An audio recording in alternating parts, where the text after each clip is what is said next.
Hello viewers, আলোর diary চ্যানেলের পক্ষ থেকে আমি মাইতি। প্রতিদিন নতুন নতুন মাফিয়া ও হ্যাকারের গল্প শুনতে চাইলে আমাদের আলোর ডায়েরি চ্যানেলটাকে সাবস্ক্রাইব করে পাশে থাকা বেল আইকনটি বাজিয়ে দেবেন প্লিজ। ধন্যবাদ সবাইকে।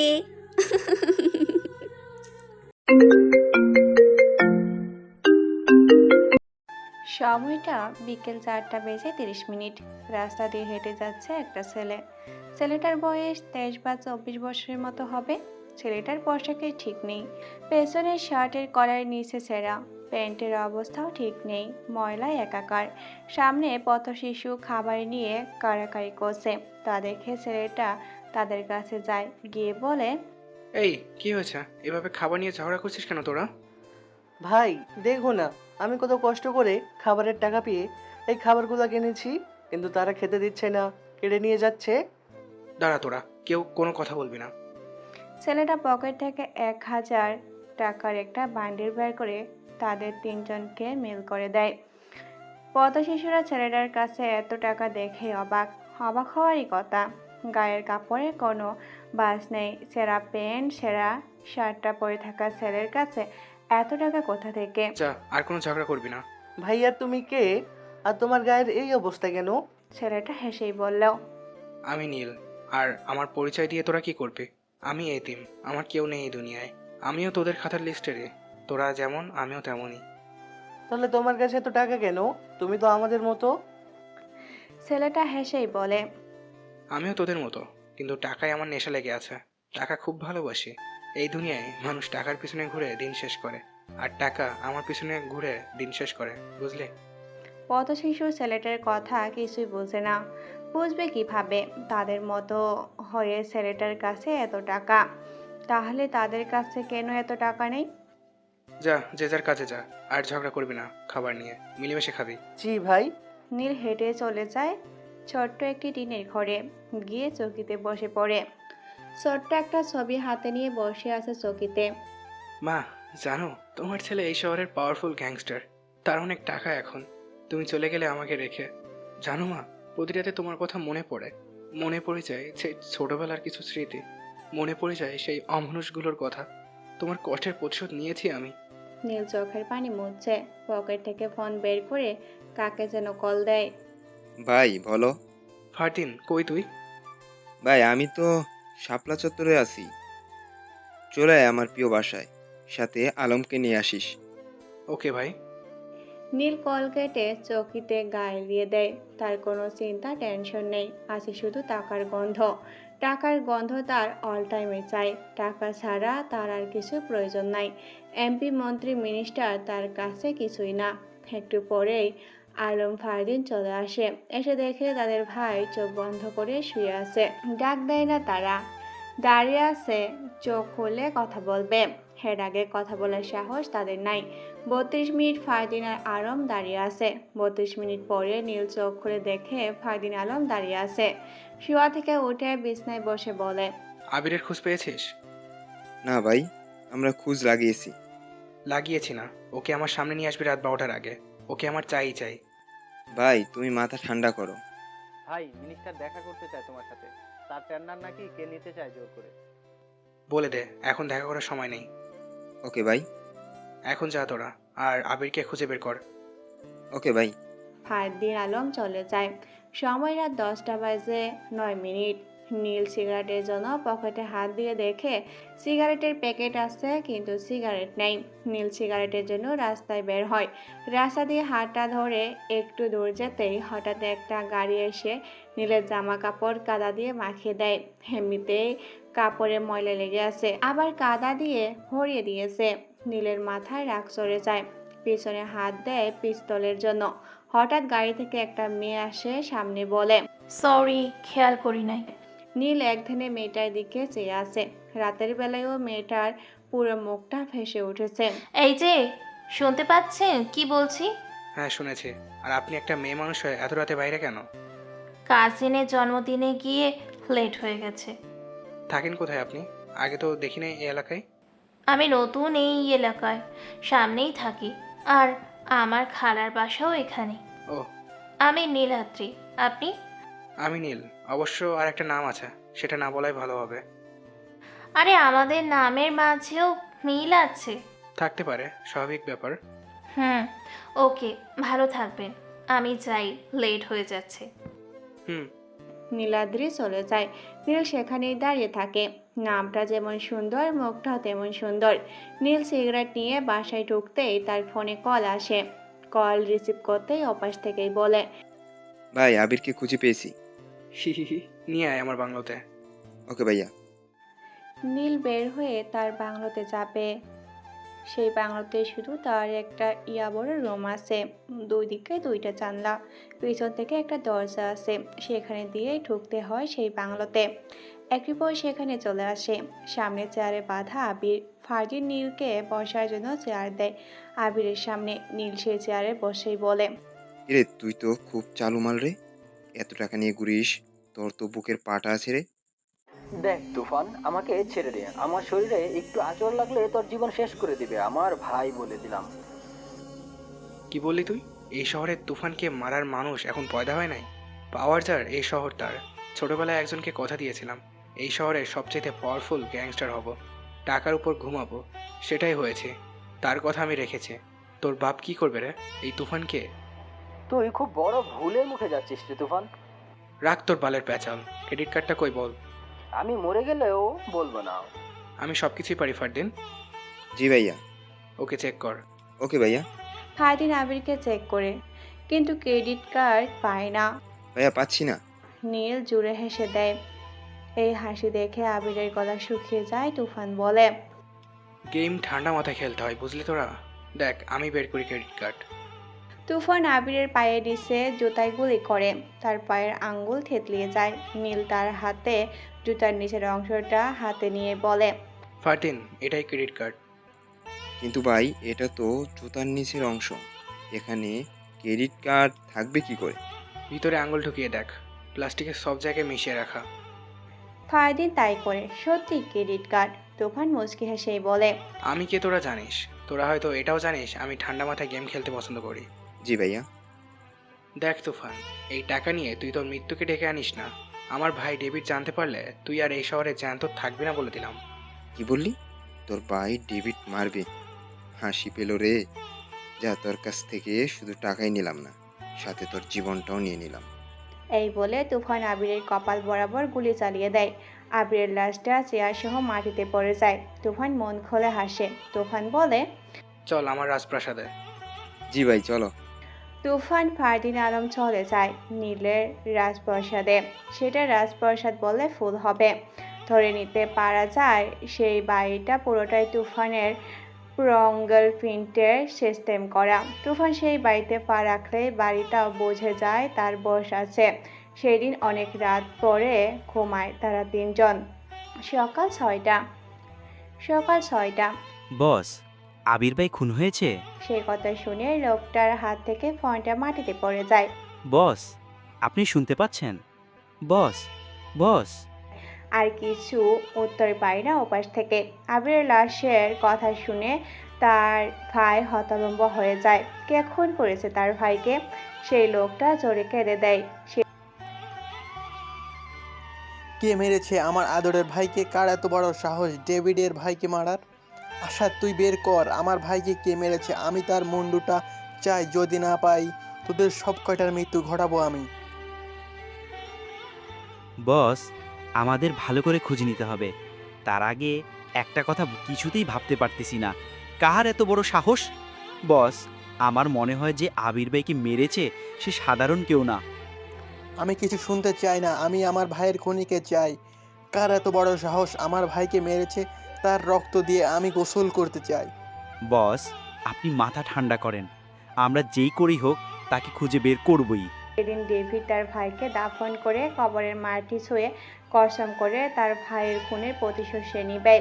অন্যদিকে নীল ঘুম থেকে উঠে ফ্রেশ হয়ে নিচে নেমে আসে। চোপায় বসে গল্প করছে ফারদিন আর আলম। নীলকে দেখে দাঁড়িয়ে যায় তারা দুজন। নীল বলে, কিরে তোরা খেয়েছিস? না ভাইয়া, তোমাকে ছাড়া খাবো? তুমি ভাবলে কি করে বলো তো? হয়েছে, আর এখন খাবো। তারা খেয়ে চোপায় বসে গল্প করে। একটু পরে ফারদিন আলম চলে যায়। নীল রুমে চলে যায়। রুমে যেতেই তার ফোনে একটা SMS আসে। তা ওপেন করে দেখে নীল পুরোই অবাক। কালকের রাতের কিছু ছবি হাবিরকে মারার সময় কেউ তুলেছে। নিচে ছোট্ট করে লেখা, ওয়েলকাম ঠান্ডা মাথার গেমার মিস্টার তুফান ওরফে নীল। নীল ভয় পায়, তার গোপন নাম জানে কি করে। নীল তাড়াতাড়ি করে সেই নাম্বারে কল দেয়। অবাক হয় নাম্বারটা বন্ধ পেয়ে। কে নীলের সাথে এমনটা করতে পারে? নীলকে অনেক ভাবাচ্ছে সেই বিষয়টা। নীল ভেবেই পাচ্ছে না। আমার বাংলোর খোঁজ তো কেউ জানে না, তাহলে কে আমার সেইখানে গিয়ে ছবি তুলতে পারে? দূর, আর ভাবতে পারছি না। যে করে হোক বের করতে হবে সে কে হতে পারে। আমার ভাইকে যে মেরেছে তার মৃত্যু আমি নিজে হাতে দিব। ডেভিডের সাথে কেউ শত্রুতা করলে তার মৃত্যু নিশ্চিত। আসাদ এই শহরে তন্ন তন্ন করে খুঁজ কে মেরেছে আমার ভাইকে, আমি তার রক্ত দিয়ে গোসল করব। জি বস, আমরা খোঁজ লাগিয়েছি। সময় বিকেল 5টা। নীল বাহিরের টং দোকানের সামনে বসে সিগারেট টেনে যাচ্ছে। তার আশেপাশে কি হচ্ছে তার কোনো মাথা ব্যথাই নেই। হঠাৎ তার কানে ভেসে আসে কিছু পোলাপনের বাজে কিছু কথা। নীল সেই দিকে তাকিয়ে দেখে একটা মেয়েকে কিছু ছেলে বাজে কথা বলছে, আবার ওড়না ধরে টানাটানি করছে। নীল এগিয়ে গিয়ে বলল, কি হয়েছে এখানে? আর তোরা মেয়েটাকে এসব বলছিস কেন? এই তুই কে রে? তোকে বলতে হবে কেন? আমার শহরে এসব করছিস, আবার আমাকে বলছিস কেন বলতে হবে? দেখ ভালো করে বলছি, এখান থেকে চলে যা, না গেলে কি করবি? মেরে মাটিতে পুঁতে ফেলবো। নীল একটা ছেলের কলার টেনে কানে কানে বলে। এই পাওয়ারফুল গ্যাংস্টার তুফানকে মাটিতে পুঁতে ফেলবি। ছেলেটা চোখ বড় বড় করে তাকায় তার দিকে। হুমড়ি খেয়ে পড়ে নীলের পায়ে। ভাই মাফ করে দিন, আমরা বুঝতে পারি নাই। এই জীবনে আর এমন করব না। এখন থেকে নারীকে সম্মান দিব। ভাই এবারের মতো মাফ করে দিন। যা। ছেলেগুলো দৌড়ে পালিয়ে যায়। নীল মুচকি হেসে সেখান থেকে এসে আবার টং দোকানে বসে আর সিগারেটটা জ্বালায়। রাত 10টা। ডেভিড বসে আছে সোফায়, সাথে আশার দাঁড়িয়ে আছে। ডেভিড বলে, আমার শহরে কে আছে যে আমার ভাইকে মারতে পারে? আমি তাকে দেখতে চাই, কার তার কলিজাটা আমি আমার নিজের হাতে টেনে বের করব। বস, আপনি সকাল থেকে কিছুই মুখে দেন নাই। কিছু খেয়ে নিন না, না হলে অসুস্থ হয়ে পড়বেন। রাখ তোর খাওয়া। আমার ভাইকে কে মেরেছে তাকে খুঁজে বের কর। আমি 24 ঘন্টা সময় দিলাম তোদেরকে। আমার ভাইয়ের খুনিকে বের কর, না হলে তোরা আর আলো দেখবি না। সোজা উপরে পাঠিয়ে দিব সব কয়টাকে। নীল বসে আছে তার ক্লাব রুমে। পাশে কেউ নেই। বাম হাতে সিগারেট, ডান হাতে মদের বোতল। সে ভেবে পায় না সেই রাতে কে ছবি তুলেছে, তার সাথে এত বড় ক্রিমিনালি কে করেছে সেটাই জানতে হবে। এইসব ভাবছে, হঠাৎ নীলের ফোনটা বেজে ওঠে। নাম্বার না দেখে কল রিসিভ করতেই ওপাশ থেকে অচেনা মেয়ের কণ্ঠই বলে, কি মিস্টার তুফান ওরফে নীল? খুব চিন্তা হচ্ছে নাকি? এত ভেবে কি হবে? কে তুই? কেন এমন করছিস? কথা শুনে মনে হচ্ছে আমার বিষয়ে সবই জানিস। এটাও জানিস যে এই পাওয়ারফুল গ্যাংস্টার তুফান কি করতে পারে? সবটাই জানি মিস্টার তুফান। এটাও জানি নিজের বাবাকে নিজেই গলা টিপে মেরেছ। সবটাই জানিস বুঝলাম, কিন্তু তুই কে? আমার সাথে তোর কিসের শত্রুতা? পিছু নিয়েছিস কেন আমার? পারলে সামনে এসে কথা বল, দেখি তোর কত বড় গেমার হয়েছিস তুই। সেটার রহস্য থেকে যাক না। হ্যাঁ, তো তারা কিসের মিস্টার তুফান? নীল মুচকি হেসে বলে। ওকে। অচেনা মেয়েটা কল কেটে দেয়। নীল ভাবতেই পারছে না এই মেয়েটা কে হতে পারে। মিলি হবে না। না, সে কিভাবে হবে? তাকে তো আমি নিজের হাতেই মেরেছি। মরা মানুষ এসব কিভাবে করবে? উফ, আর ভাবতে পারছি না। যা করতে হবে ঠান্ডা মাথায় করতে হবে। সে আমার সাথে গেম খেলতে চাচ্ছে। হ্যাঁ ভাই বলেন। তোকে একটা নাম্বার পাঠিয়ে দিচ্ছি, চেক করে দেখ নাম্বারটা কই আছে। ওকে ভাই, পাঠিয়ে দিন। আমি রাত 11টায় জানিয়ে দিব আপনাকে। নীল ফোন কেটে দেয়। মুচকি হেসে ঘুমের রাজ্জায় পা বাড়ায় নীল। যার বাবা নাই সে বুঝে বাবা জায়গাটা কতটা দামি। যার বাবা নাই সে বুঝে বাবা জায়গাটা কত একটা দামি জায়গা। আর যার বাবাকে খুন করা হয় সে তো সেই খুনিকে মারার অনেক কষ্ট চালিয়ে যাবে। তোর কাছে তোর মা সব, তেমন আমার কাছে আমার বাবাই সব। সেই ছবিগুলো তোকে কোথায় নিয়ে যাবে তুই ভাবতেও পারবি না তুফান। আমি আমার বাবার খুনের প্রতিশোধ নিয়ে ছাড়বো। অপেক্ষা কর তুই। গেম তুই একাই খেলতে পারিস না, আমিও পারি। আমিও পারি রে গেম খেলতে। সকালবেলা নীল ঘুম থেকে উঠে ফোনের শব্দে ঘুম ঘুম চোখে কল রিসিভ করতেই উপাস থেকে বলে, ভাইয়া, ডেভিড তোমাকে পাগল মতো খুঁজছে। নীল ডেভিডের কথা শুনে বিছনায় উঠে বসে বলে। ফোন রাখ। নীল ঘুম ঘুম চোখে হেসে দেয়। যাক, সকালটা হাসি দিয়ে শুরু করা যাক। নীল আবার হেসে ওঠে। নীল ফ্রেশ হয়ে দেয়াল ঘড়ির দিকে চেয়ে দেখে সময় 11টা বেজে 4 মিনিট। ফ্রেশ হয়ে খাবার টেবিলে গিয়ে দেখে খাবার রেডি। নীল খেয়ে আবার রুমে যেতেই আবার তার ফোনটা বেজে ওঠে। এবার নাম্বার দেখে হালকা মুচকি হেসে রিসিভ করে। তুফান, তুমি একটু বেশি করে ফেলছো। ডেভিডের ভাইকে মেরে ফেললে। ডেভিড কিন্তু সাধারণ মানুষ নয়। এই তুফানের সাথে পাঙ্গা দিবে এমন মানুষ জন্মই হয়নি এই পৃথিবীতে। মিনিস্টার, তুই হয়তো জানিস না এই তুফান কি করতে পারে। জানি, তুমি কিন্তু আন্ডারওয়ার্ল্ড থেকে চাপ আসছে আমার উপরে। তুমি বলে দিলে তারা চুপ হয়ে যাবে। ওকে, তুই ফোন রাখ, আমি বলে দিচ্ছি। ওকে ভাই। মিনিস্টার কল কেটে দেয়। নীল কল দেয় আন্ডারওয়ার্ল্ডের সায়নের কাছে। আসসালামু আলাইকুম ভাই। ওয়ালাইকুম আসসালাম। ভাই, এটা কেন করতে গেলেন? ডেভিড পাগলের মতো খুঁজছে আপনাকে। আমাদের কাছে তার ভাইয়ের মারার সময় কিছু ছবি পাঠিয়েছে। ডেভিডকে কোনো রকমেই থামানো যাচ্ছে না। তার খেল খতম করে দিছি। সে বেশি পক পক করলে আমার মাথা গরম হয়ে যাবে বলে দিলাম। বুঝেছি ভাই, কিন্তু ডেভিডকে কিছু করা যাবে না। আচ্ছা ভাই, এটা বলেন তো, ডেভিডের কাছে এই ছবিগুলো কে পাঠিয়েছে? আমি জানি না, আর আমি ডেভিডকে দেখেছি। তোরা চুপ করে আন্ডারওয়ার্ল্ডে বসে থাক। জি ভাই। নীল কল কেটে দেয়। ভাবনার জগতে পা বাড়ায়। সে এটা কেন করবে? ছবিগুলো ডেভিডের কাছে পাঠিয়েছে কেন? ডেভিডের সাথে তার কিসের সম্পর্ক? কিছুই ভেবে পাচ্ছি না। সে কি করতে চাচ্ছে? শালি, তোকে পেলে সোজা উপরে পাঠিয়ে দিব। বিকেল 5টা। তুফান, তুই আমার ভাইকে মেরেছিস। তুই বাঁচতে পারবি না। তোর কলিজাটা আমি বের করে কুকুরকে খাইয়ে দিব। আসাদ। জি বস। আশরাফুলকে বাংলাদেশে আসতে বল, আমি তুফানের লাশ দেখতে চাই। জি বস। নীল তার বাইকে বসে আছে, সিগারেট টেনে যাচ্ছে একটার পর একটা। ভাইয়া, কি হয়েছে?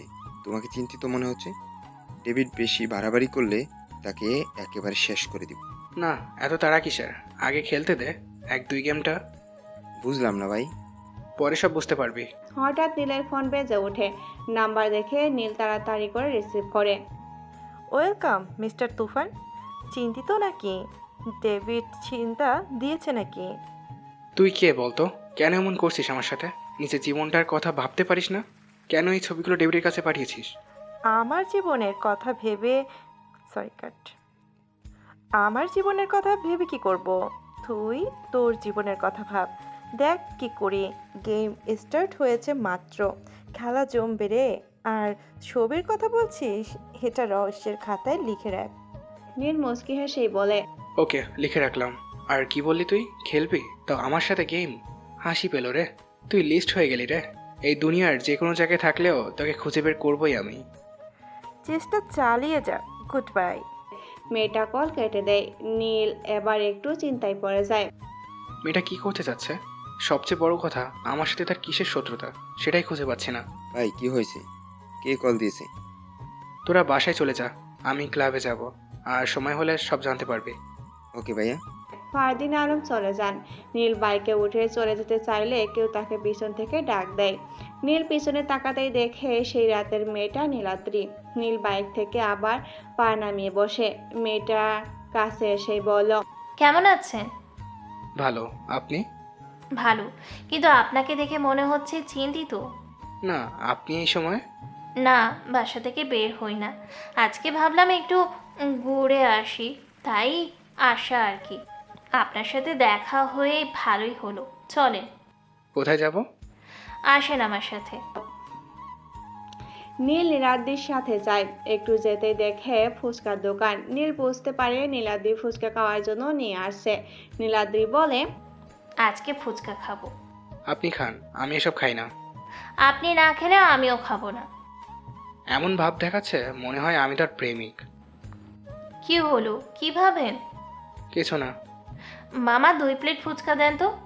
একটু পরে 2 প্লেট ফুচকা দেয়।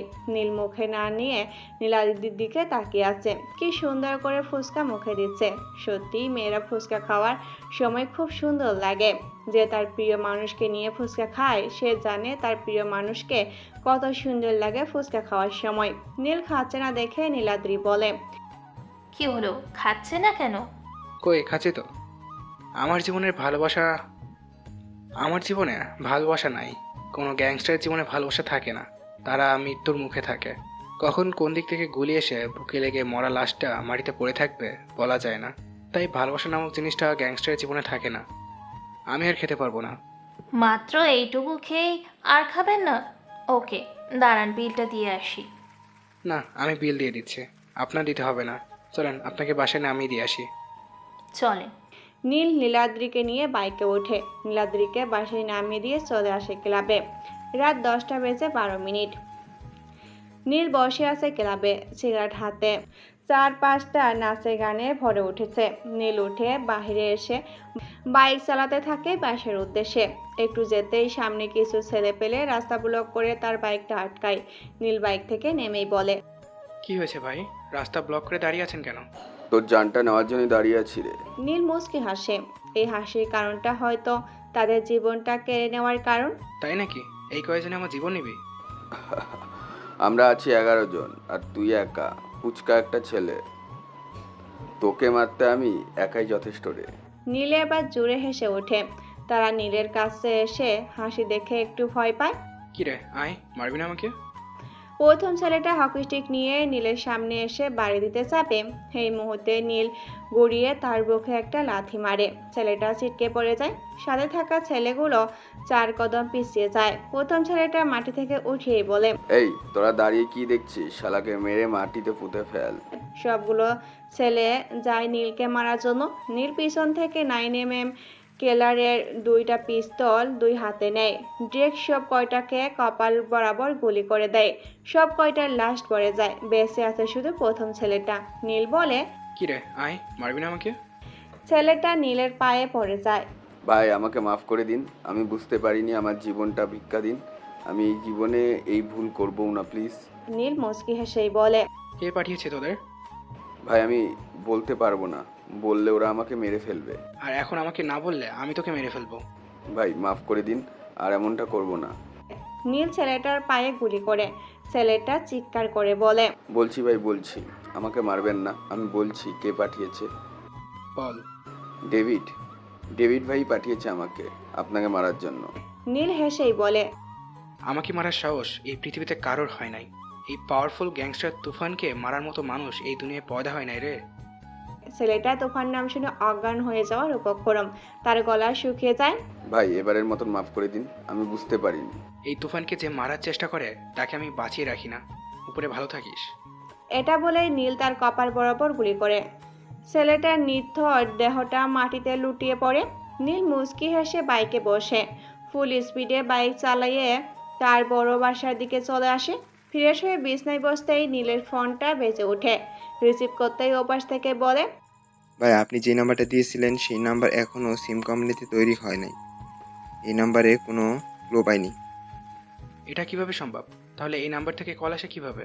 ভাই এটা হয়তো নেট কানেকশন নাম্বারে থেকে দিতে পারে, যা বুঝেছি আমি।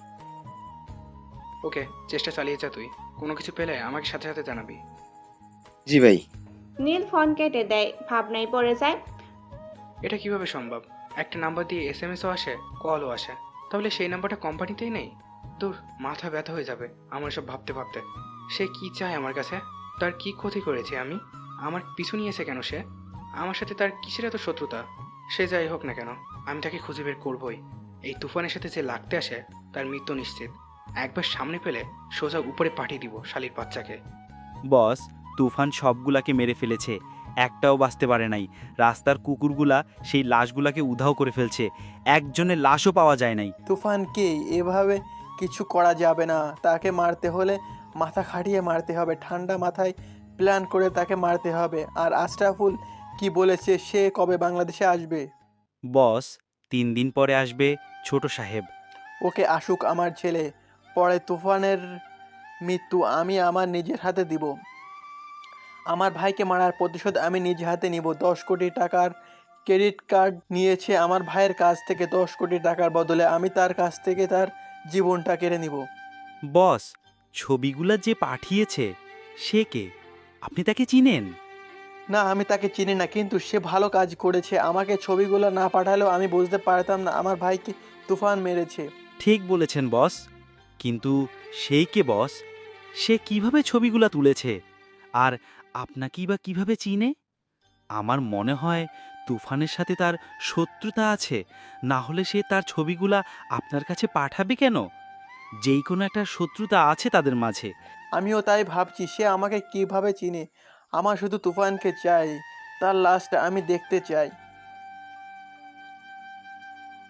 আমি এই দুনিয়ায় একা হয়ে গেলাম, আমার কেউ নেই। আমাকে জন্ম দেওয়ার সময় আমার মা মারা যায়, আর একজন ছিল, তাকেও মেরে ফেলা হয়েছে। বাবার খুনের প্রতিশোধ আমি নিয়েই ছাড়বো। তুফান, তুই অপেক্ষা কর, খুবই শীঘ্রই দেখা হচ্ছে তোর সাথে। সেদিন হয়তো তুই মরে যাবি, আর আমি তোর মরা দেখে আনন্দ নিব। হা হা হা। সবচেয়ে আপন মানুষ ফ্যামিলিতে বাবা মা, আর তারাই যদি এই পৃথিবীতে না থাকে তাহলে কিসের জীবন? মা ডাকার মতো কেউ নেই। এতিমের খাতায় নাম দিতে হয়েছে এক অমানুষের কারণে। আমি আমার মাকে অনেক ভালোবাসতাম। এক অমানুষের কারণে আজ আমার মাকে আমি হারিয়েছি, পাইনি আমার মায়ের আদর। যখন আমার মায়ের কথা মনে হয় খুব কষ্ট হয়। মা, তুমি কি আমার কথা শুনতে পাচ্ছ? আমি ভালো নেই মা। ওপরে হাসি খুশি, ভেতরটা কান্নায় ভরে থাকে সব সময়। মানুষ প্রেম ভালোবাসার কষ্ট পেয়ে রাতের পর রাত কান্না করে বালিশ ভেজায়, আর আমি তোমার জন্য কান্না করে বালিশ ভেজাই মা। রাত 2:47। নীল ঘরে বসে বসে তার মায়ের ছবির সাথে কথা বলে। চোখের পানি মুছে পকেটে হাত দিয়ে দেখে সিগারেট নেই। বিছানা থেকে উঠে মেয়ের সিপের ভিতর থেকে 3টা প্যাকেট সিগারেট নিয়ে আবার বসে খাটে। সিগারেট জ্বালাতে যাবে এমন সময় নীলের ফোনটা বেজে ওঠে। নীল নাম্বারটা দেখে মুচকি হাসে, রিসিভ করতেই ওপাশ থেকে বলে, খুব বড় গেমার হয়ে গেছিস তুই, তাই না? আমার ভাইকে মেরে তুই খুব বড় একটা ভুল করেছিস। এর ফল খুবই ভয়াবহ হবে রে। তুই কি মনে করছিস আমি কিছুই বলবো না? তুই ভালো করেই জানিস এই ডেভিড কি করতে পারে। আজারা পেশাল পড়ার জন্য কল দিয়েছিস নাকি? পাওয়ারফুল গ্যাংস্টার তুফান কি করতে পারে তুই ভালো করে জানিস ডিব্বার বাচ্চা। আমার সাথে লাগতে আসিস না, আগুনে পা রাখতে যাইস না, পা সহ শরীরটা পুরো ছাই হয়ে যাবে। নীল রেগে কলটা কেটে দেয়। সকাল 11টা। আমার কি হয়েছে? আমি সারাদিন ওই ছেলেটার কথা ভাবি কেন? নাকি প্রেমে টেমে পড়ে গেলাম? ফোনও দিতে পারতেছি না, নাম্বারও নিয়েছি, বলেছি কল দিব, পরে আর দেইনি। নীলাদ্রি এইসব কথা নিজেই বলে, আবার হাত দিয়ে মুখ ঢেকে রাখে। কথাই আছে না, লজ্জায় নারীর ভূষণ। নিজে বলছে, আবার নিজেই লজ্জা পাচ্ছে। হয়তো নীলাদ্রির মনে নীলকে নিয়ে ভাবা হচ্ছে। নীল বসে আছে সোফায়, সাথে ফারদিন আলম দাঁড়িয়ে আছে। নীল বলে, এতিমখানায় খাবার দিয়েছিস? হ্যাঁ ভাইয়া দিয়েছি। নতুন কাপড় দিয়েছিস? ভাই দেওয়া হয় নাই, আজকে বিকালে দিব। আর তোমাকেও সাথে যেতে হবে। ওকে, যাব। বিকাল 5টা। নীল ফারদিন আলম এতিমখানায় যায়। বাচ্চাদেরকে নতুন কাপড় দিয়ে চলে আসার সময় নীলাদ্রির সাথে দেখা। নীলাদ্রি বলে, কেমন আছেন? জি ভালো, আপনি? ভালো। এখানে কেন? এতিমখানায় বাচ্চাদেরকে নতুন কাপড় দিয়েছি। এটা আমার এতিমখানা, মা মরে যাওয়ার পর এই এতিমখানাটা নিয়েছি। অনেক ভালো। এরা দুজন কে? আমার ভাই। এই তোরা চলে যা, আমি পরে আসছি। ওকে ভাইয়া। ফারদিন আলম চলে যায়। নীল ফারদিন আলমকে নিজের ভাইয়ের মতো করে দেখে, কোনো কিছু কষ্ট হতে দেয় না। নীলাদ্রি বলে, চলেন সামনে যাই। চলেন, আমাদের মাঝে ভালো একটা বন্ধুত্বের সম্পর্ক হয়েছে, তাই না? হ্যাঁ। আচ্ছা, এর থেকে বেশি কিছু হওয়া যায় না আমাদের মাঝে? বুঝলাম না, কিছু বললেন? না, কিছু বলি নাই।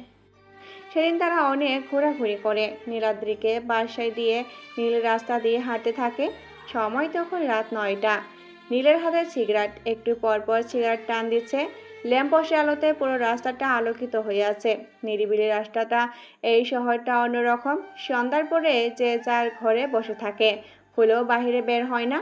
আছে ছিনতাইকারী, আছে চোর, আছে ডাকাত, আছে সন্ত্রাসী। এই শহরটা ভয়ে পরিণত হয়েছে। যার পাওয়ার বেশি সে এই শহরের রাজা। নিচু হয়ে হাঁটলে মানুষ গায়ে চাপ দিয়ে আরো নিচু করে দেয়। যত মাথা উঁচু করে চলা যায় ততই ভালো। মানুষকে তেল মারলে তার লেভেল উপরে উঠবে। নীল এইসব কথা ভাবতে ভাবতে চলে আসে উত্তরের পাশে আসতেই 4জন ছেলে তাকে আটকায়। সাথে কি আছে বের কর, নাহলে মেরে ফেলবো। নীল দেখে সবগুলো ছেলের হাতে চাকু, যাকে বলা হয় বড়খোর। নীল মুচকি হাসে। ছেলেগুলো নীলের মুচকি হেসে দেখে অবাক হয়। প্রথম ছেলেটা বলে, কিরে, তুই হাসছিস কেন? এই প্রথম দেখলাম কাউকে মেরে ফেলার কথা বললে হাসে।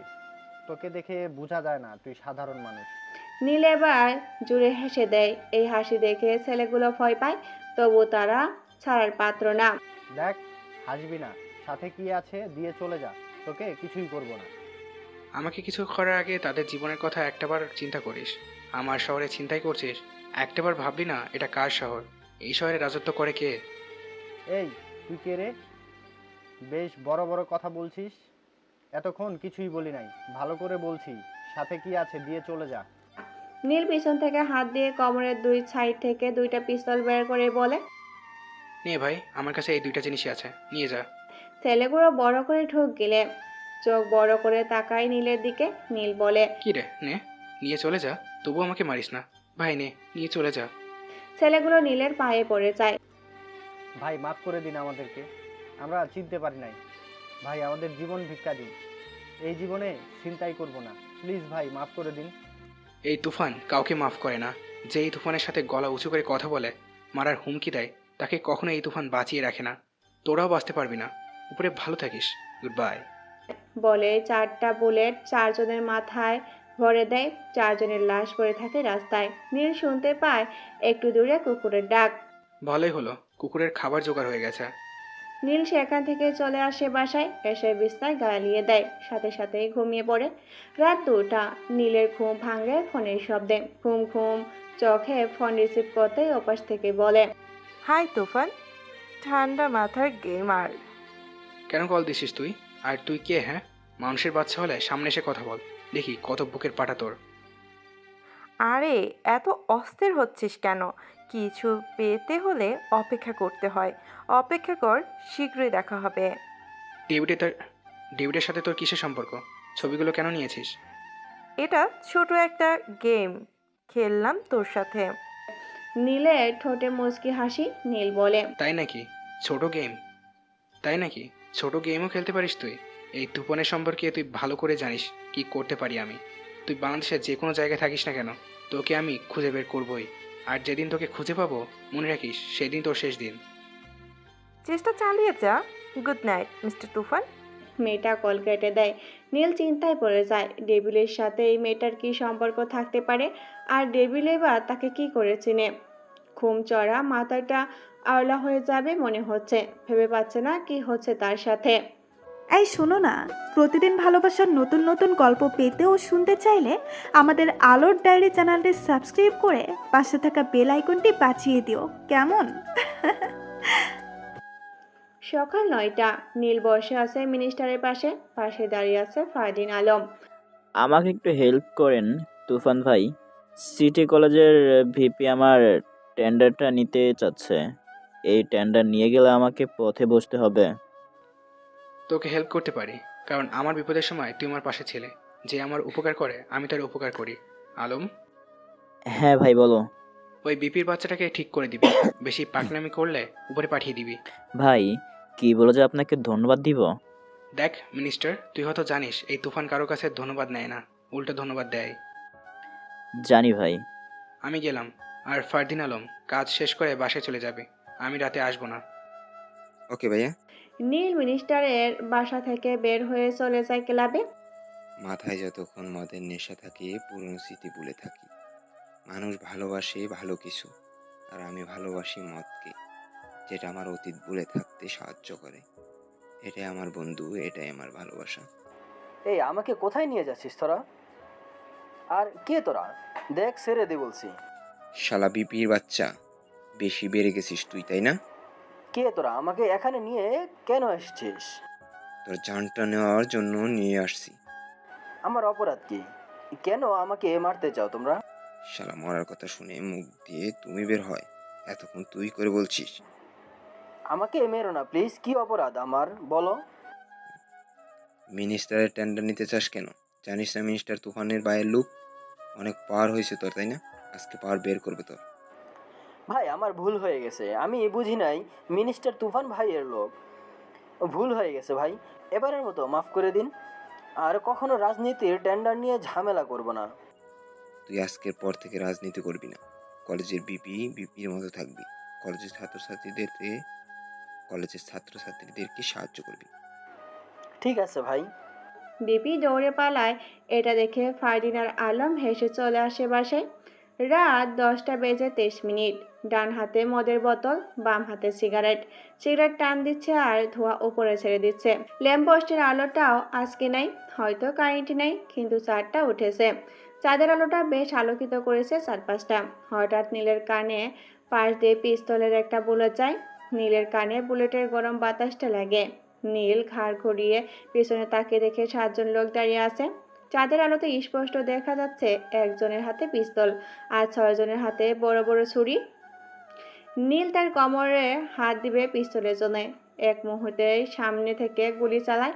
নীল নিচু হয়ে যায়, বুলেট উপর দিয়ে চলে যায়। নীল এক হাত দিয়ে একটা পিস্তল কোমর থেকে নিয়ে গুলি করে সামনের দিকে। পিস্তলের ফুল 6টা গুলি 6জনের বুক বরাবর শুট করে নীল।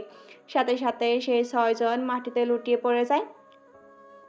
ও কজন লোক দৌড়ে পালাতে চেষ্টা করে কিন্তু পারে না। নীল যায় বাম পাশের গলিতে, আর সেই লোকটা বাম পাশের গলিতেই হুঁচট খেয়ে পড়ে যায়। নীল তার সামনে গিয়ে দাঁড়ায়। ছেলেটা নীলের পা থেকে মাথা পর্যন্ত দেখে। নীল বাম হাত দিয়ে কোমরের বাম পাশের পিস্তলটা হাতে নিয়েই বলে, কে তোরা? আর আমাকে মারার চেষ্টা করেছিস কেন? কে পাঠিয়েছে তোদেরকে? আমি বলবো না।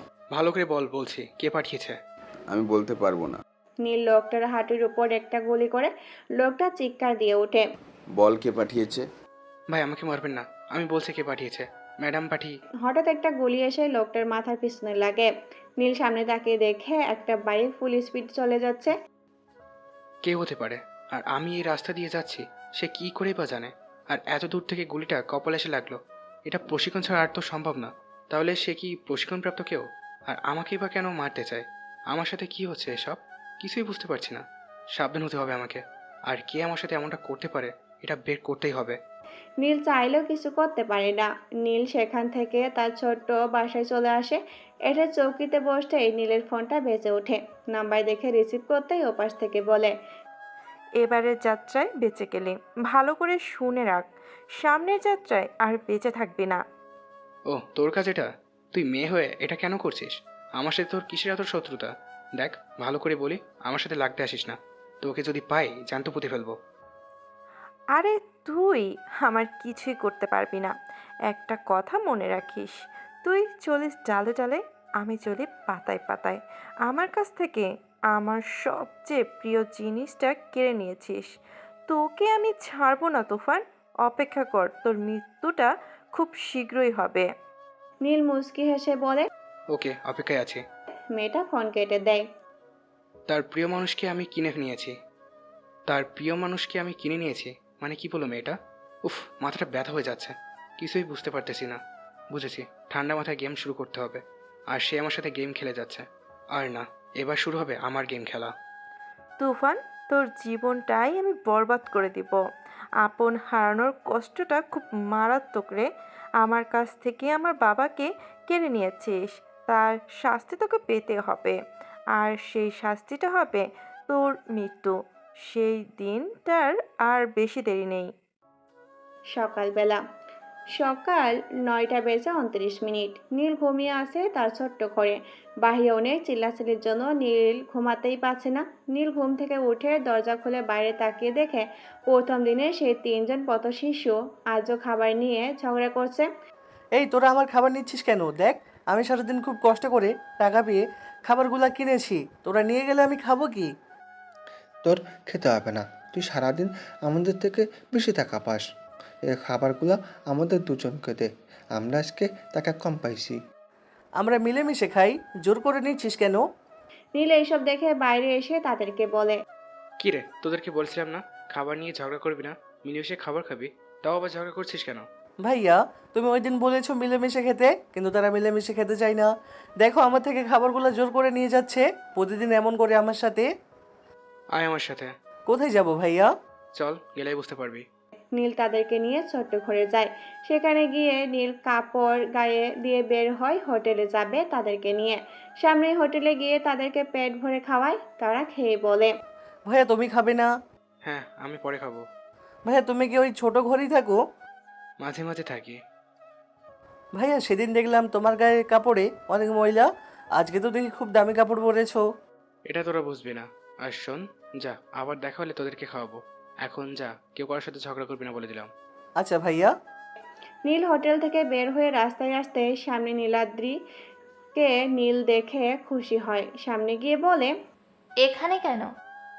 না, ওই যে ওদেরকে খাওয়াইছি, প্রতিদিন খাবার নিয়ে ঝগড়া করে, তাই আজকে খাওয়াইছি পেট ভরে। অনেক ভালো করেছেন। আপনি এই সময় এখানে কেন? পার্লারে গিয়েছিলাম, হঠাৎ দেখা হয়ে গেল আপনার সাথে। ভালো হলো। চলেন, আজকে আমি আপনাকে ফুচকা খাওয়াবো। নীলাদ্রি খুশি হয়েই বলে। চলেন। এইভাবে নীলাদ্রির সাথে চলতে চলতে নীলাদ্রির উপর দুর্বল হয়ে পড়ে। নীলাদ্রিও নীলের উপর আগে থেকেই দুর্বল, এখন তারা দুজন দুজনকে তুমি করেই বলে। হঠাৎ একদিন নীলাদ্রি নীলকে রাত 11টায় কল দিয়ে বলে, নীল, তোমাকে আমার কিছু বলার ছিল। বলো। ফোনে বলতে পারবো না। তাহলে কিভাবে বলবো? দেখা করো আমার সাথে। কোথায় বলো? কাল বিকাল 5টায় শাপলা চত্বরের পাশে একটা কফি শপ আছে, ওইখানে দেখা করব। আচ্ছা ঠিক আছে। বাই। বাই। নীল কল কাটতেই আবার ফোনটা বেজে ওঠে। স্ক্রিনে চেয়ে দেখে আলম কল দিয়েছে। হ্যাঁ বল। ভাইয়া তুমি কোথায়? কি হয়েছে, তোর গলায় এমন শোনা যাচ্ছে কেন? ভাইয়া ফারদিনকে গুলি করেছে, আমি হাসপাতালে যাচ্ছি, তুমি তাড়াতাড়ি চলে আসো। নীল এসব শুনে হতভম্ব হয়ে যায়। কোন হাসপাতালে নিয়ে যাচ্ছিস বল? ভাইয়া জেনারেল হাসপাতালে চলে আসো তাড়াতাড়ি। আমি এখনই আসছি। নীল তাড়াহুড়ো করে হাসপাতালে চলে যায়। সেখানে গিয়ে দেখে আলম বাইরে বসে কান্না করতেছে। নীল তার কাছে যায়। ভাই ফারদিনকে তারা গুলি করেছে, ভাই একটা কিছু করো। কে করেছে গুলি, খুলে বল। ভাই ডেভিডের ছেলে আসছে বাংলাদেশে, আমি আর ফারদিন রাস্তা দিয়ে হাঁটতে থাকি, হঠাৎ ফারদিন বলে, আলম, দোকান থেকে একটা পানির বোতল নিয়ে আয়, আমি এখানে আছি। পরে আমি পানির জন্য যাই দোকানে, দোকান থেকে পানি এনে দেখি ফারদিন রাস্তায় পড়ে আছে। একটু দূরেই দেখি ডেভিডের ছেলে আশরাফুল সাথে ছেলে পেলে নিয়ে চলে যাচ্ছে, হাতে পিস্তল ঘুরিয়ে ঘুরিয়ে। আমি গিয়ে ফারদিনকে জিজ্ঞেস করি কি হয়েছে। পরে ফারদিন বলে, তোমাকে নাকি পাগলের মতো খুঁজছে আশরাফুল। তোমার কথা না বলতেই ফারদিনের পেটে গুলি করে চলে যায়। তারপর আমি তাকে হাসপাতালে নিয়ে আসি। ডেভিড, তোর ছেলে আজকের পর থেকে এই পৃথিবীর আলো দেখবে না। তোর ছেলের মৃত্যুদিন চলে আসছে। আমার ভাইকে গুলি করার কারণে তোর ছেলের জানটা আমি নিয়ে নিব। তোর ভাইকে উপরে পাঠিয়েছি, এখন তোর ছেলেকে পাঠাবো। আলম। ভাইয়া বলো। ডক্টর কি বলছে? ভাইয়া অপারেশন হচ্ছে। তুই এই রাত ফারদিনের সাথে থাকবি। আমি যাই, কাজটা শেষ করে আসি। ভাইয়া কুত্তার বাচ্চা যেন বাঁচতে না পারে, তার কপাল বরাবর গুলি করবা। আমার ভাইকে যে মারার চেষ্টা করে তার মৃত্যু নিশ্চিত। নীল হাসপাতাল থেকে বের হয়ে বাসায় চলে যায়। বাসায় গিয়ে কালো জ্যাকেট, কালো প্যান্ট, মাথায় কালো টুপি, কোমরে দুই পাশে দুইটা পিস্তল গুজে পিছনে তরোয়ার নিয়ে বাইক নিয়ে বের হয় ডেভিডের বাসায়। বাইক স্পিড বাড়িয়ে চলে যায় ডেভিডের বাসার নিচে। ডেভিডের বাসার নিচে গার্ড দাঁড়িয়ে আছে। নীল সোজা গেটে চলে যায়। এই, তুই কে? হুট করে ভিতরে যাচ্ছিস কেন? দেখবি আমি কে? নীল এই কথা বলে পিছন থেকে তলোয়ার বের করে এক কোপে ছেলেটার গলা থেকে মাথাটা আলাদা করে ফেলে। সাথে থাকা গার্ডগুলো 5 কদম পিছিয়ে যায়। নীল বলে, কেউ যদি আমার সামনে আসার চেষ্টা করিস, তোদের অবস্থাও এমন হবে।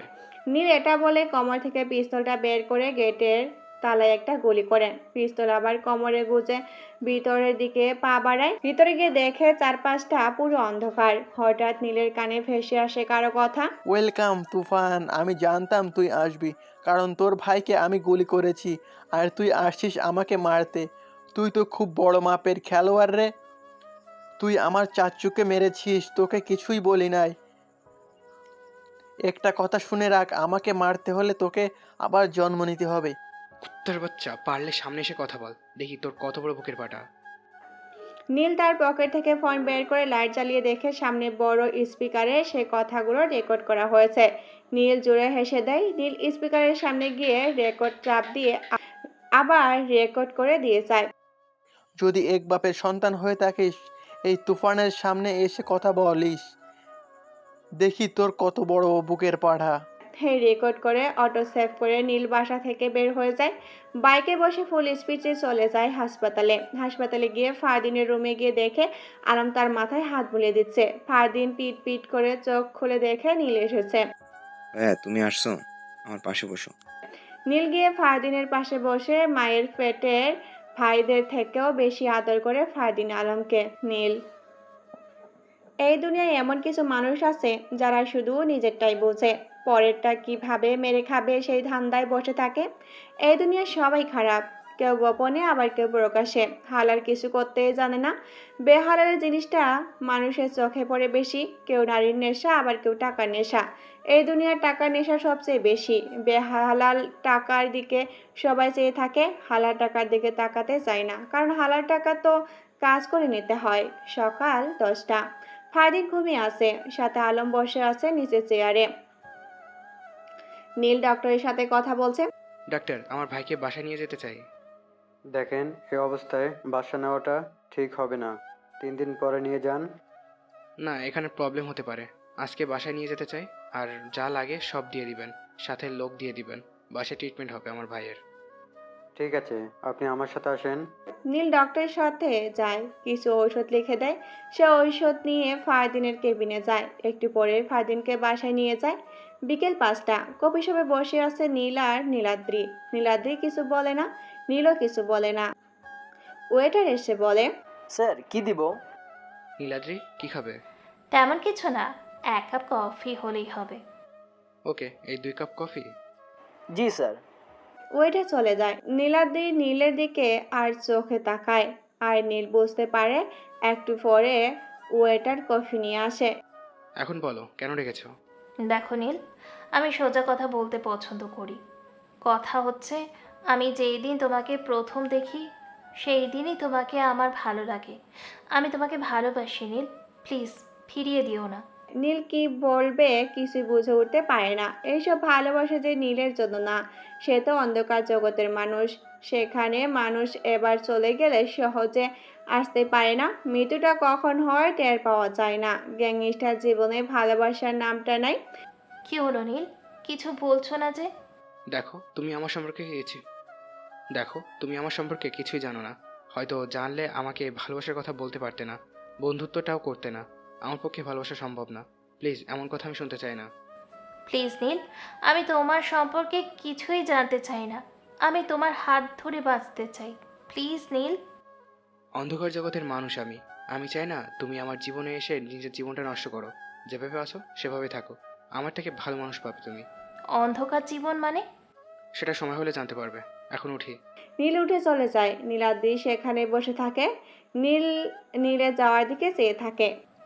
আমার করেই ছাড়বো তোমাকে, যতই না করো আমাকেই ভালোবাসতে হবে। নীলাদ্রি এই কথাগুলো বলে সেখান থেকে বাসায় চলে যায়। নীলাদ্রি, আমিও যে তোমাকে ভালোবাসি, কিন্তু আমি যে অন্ধকার জগতের মানুষ। আমার জীবনে যে ভালোবাসাটা নাই। আমার সকাল শুরু হয় পিস্তলের গুলির শব্দে। চাইলেও তোমাকে ভালোবাসতে পারবো না। আমার জন্য তোমার জীবনটা নষ্ট হয়ে যাবে। আমার নিজের শত্রুরা আমাকে কিছু করতে না পারলে তোমাকে করবে, কারণ তুমি যে আমার দুর্বল জায়গা। আমার অন্ধকার জগতের কথা জানলে তুমি হয়তো আমাকে মেনে নিবে না। রাত 10টা। ফারদিনকে দেখতে মিনিস্টার আসছে, সাথে আরো অনেক মানুষ। নীল বসে আছে ফারদিনের পাশে। মিনিস্টার বলে, ভাই, এটা কে করেছে? কার এত বড় সাহস ভাই? ডেভিডের ছেলে আশরাফুল। সে আমার ভাইকে গুলি করেছে। তার মৃত্যু আমি খুব ভয়াবহভাবে দিব। ভাই, আপনি চিন্তা করবেন না, তার খোঁজ লাগাচ্ছি আমি। দরকার নাই, আমি খুঁজে নেব তাকে। আমার শিকারকে আমি নিজেই খুঁজে বের করব। বাপ ছেলেকে একই সাথে মাটিতে পুঁতে ফেলবো। ভাই, আপনি শান্ত হন, যা করার ঠান্ডা মাথায় করতে হবে। কি করে শান্ত হব বল? আমার ভাইকে মারার চেষ্টা করে। এই পাওয়ারফুল গ্যাংস্টার তুফানের ভাইকে মারার চেষ্টা করে। একটাকেও বাঁচিয়ে রাখবো না, সব কটাকে একসাথে মাটিতে পুঁতে ফেলবো। সেদিন রাতে মিনিস্টার চলে যায় নীলের বাসা থেকে। ফারদিন আলম ঘুমিয়ে পড়ে। নীল তার রুমে পায়চারি করতে থাকে। হঠাৎ নীলের ফোনে একটা মেসেজ আসে। মেসেজটা ছিল সেই অচেনা মেয়ের নাম্বার থেকে। মেসেজটা ছিল, বুঝেছিস, আপন কাউকে কেউ মারার চেষ্টা করলে কতটা কষ্ট লাগে? তার থেকেও বেশি কষ্ট লাগছে আমার, যখন আমার সবচেয়ে আপন মানুষটাকে তুই মেরেছিস। আস্তে আস্তে তোর কাছ থেকে আমি সব কিছু কেড়ে নিব, পরে তোকে একেবারে শেষ করে দিব। নীল মেসেজটা পরে একটা চিন্তা করে। এই মেয়ের আপন মানুষকে আমি মেরেছি। কি বলে মেয়েটা? কিছুতেই বুঝতে পারছি না। তার মানে কি তার আপন মানুষকে মেরেছে, তাই সে আমাকে মেরে তার প্রতিশোধ নিতে চায়? কে মেয়েটা? খুঁজে বের করতেই হবে। কেটে যায় 15 দিন। এর মাঝে ফারদিন সুস্থ হয়ে যায়। নীলের দিন কাটে চিন্তা করতে করতে। একটাই চিন্তা, সে অচেনা মানুষটাকে। বাবা, তুমি বললে তুফানকে এই দুনিয়া থেকে একেবারে বিদায় করে দেই। আরে এত তাড়া কিসের, নিজেই এসে আমার খাঁচায় ধরা দিবে। বাবা, কি বললা? কিছু বুঝলাম না। সব বুঝতে পারবি আস্তে আস্তে। ভাইয়া, আশরাফুলের খোঁজ পেয়েছি। সে তার বাবার সাথে নিউ ইয়র্কে থাকে। ফারদিনকে যেদিন গুলি করে সেই দিনই চলে যায় নিউ ইয়র্কে। 6 তারিখ বিকাল 5টায় বাংলাদেশে ফিরবে। ওকে, আমি একটু বাইরে গেলাম। ভাইয়া, তুমি একটু সাবধানে থাকার চেষ্টা করো। তোদের ভাই কি সেটা তোরা ভালো করে জানিস। আমার নাম শুনলে সবাই সাবধান হয়, সেই জায়গায় তোরা আমাকে বলছিস সাবধান হতে। ভাইয়া, এত কথা বলো কেন তুমি? এই পৃথিবীতে তুমি ছাড়া আমাদের কেউ নেই। তোমার কিছু হয়ে গেলে আমাদের কি হবে একটাবার ভাবছো? নীল দৌড়ে গিয়ে ফারদিন আলমকে জড়িয়ে ধরে। আমার কিচ্ছু হবে না, তোরা অযথাই টেনশন করছিস। আর তোরা থাকতে আমার কিছু হবে নাকি? নীল বের হয় তার বাসা থেকে, হেঁটে যাচ্ছে রাস্তার দিকে। নিচে চেয়ে হাঁটতে ব্যস্ত নীল। হঠাৎ এক মেয়ের সাথে ধাক্কা লাগে। নীল উপরে তাকিয়ে দেখার আগেই মেয়েটা বলে, সরি ভাইয়া, দেখতে পাইনি, প্লিজ সরি। ওকে ঠিক আছে। আর আমার ধাক্কা লেগেছে, আপনি সরি বলছেন কেন? আমার একটু তাড়া আছে, আমি যাই। মেয়েটা চলে যায়। নীল আবার হাঁটা ধরে রাস্তার দিকে। হাঁটতে হাঁটতে চলে যায় ক্লাবে। রাত 10টা বেজে 56 মিনিট। রাস্তাটা ল্যাম্পপোস্টের আলোতে ভরে উঠেছে। চারপাশটা খুব আলোকিত, হালকা বাতাস, রাতের পোকার ডাক কানে ভেসে আসছে। গলির দেয়ালের নিচে ছোট্ট ছোট্ট ঘাস, সেই ঘাসের উপরে নিচে জোনাকি পোকা আলো করে দিচ্ছে। ল্যাম্পপোস্টের আলোর মাঝে সিগারেটের ধোঁয়াটাও এতটা মিশিয়ে যায় না, এক জায়গায় জমে থাকে। শীতের রাত, কুয়াশার মাঝেও সিগারেটের ধোঁয়াটা জমে থাকে। নীল ড্রাঙ্ক হয়ে রাস্তা দিয়ে হাঁটে, মুখে সিগারেট টেনেই যাচ্ছে। চোখ দিয়ে চারপাশটা দেখে, মনে হচ্ছে চারপাশটা আরো বেশি আলোকিত হয়েছে। হঠাৎ গাড়ির হর্ন বাজে। নীল ভালো করে তাকে দেখে সামনে 3 থেকে 4টে গাড়ি। সেই গাড়ির লাইটের আলোতেই চারপাশটা আরো আলোকিত করেছে। নীল জায়গায় দাঁড়িয়ে যায়। সে ড্রাঙ্ক অবস্থায় বোঝে তার সাথে কিছু হতে চলেছে, তাও নীলের কোনো মাথা ব্যথা নেই। কার মৃত্যু কখন হয় সেটা একমাত্র উপরওয়ালা জানে, আর কার মৃত্যু কিভাবে হয় সেটা উপরওয়ালা জানে। ওয়েলকাম তুফান। আশরাফুল, তুই? কিরে, অবাক হইলে মনে হচ্ছে? অবাক আমি?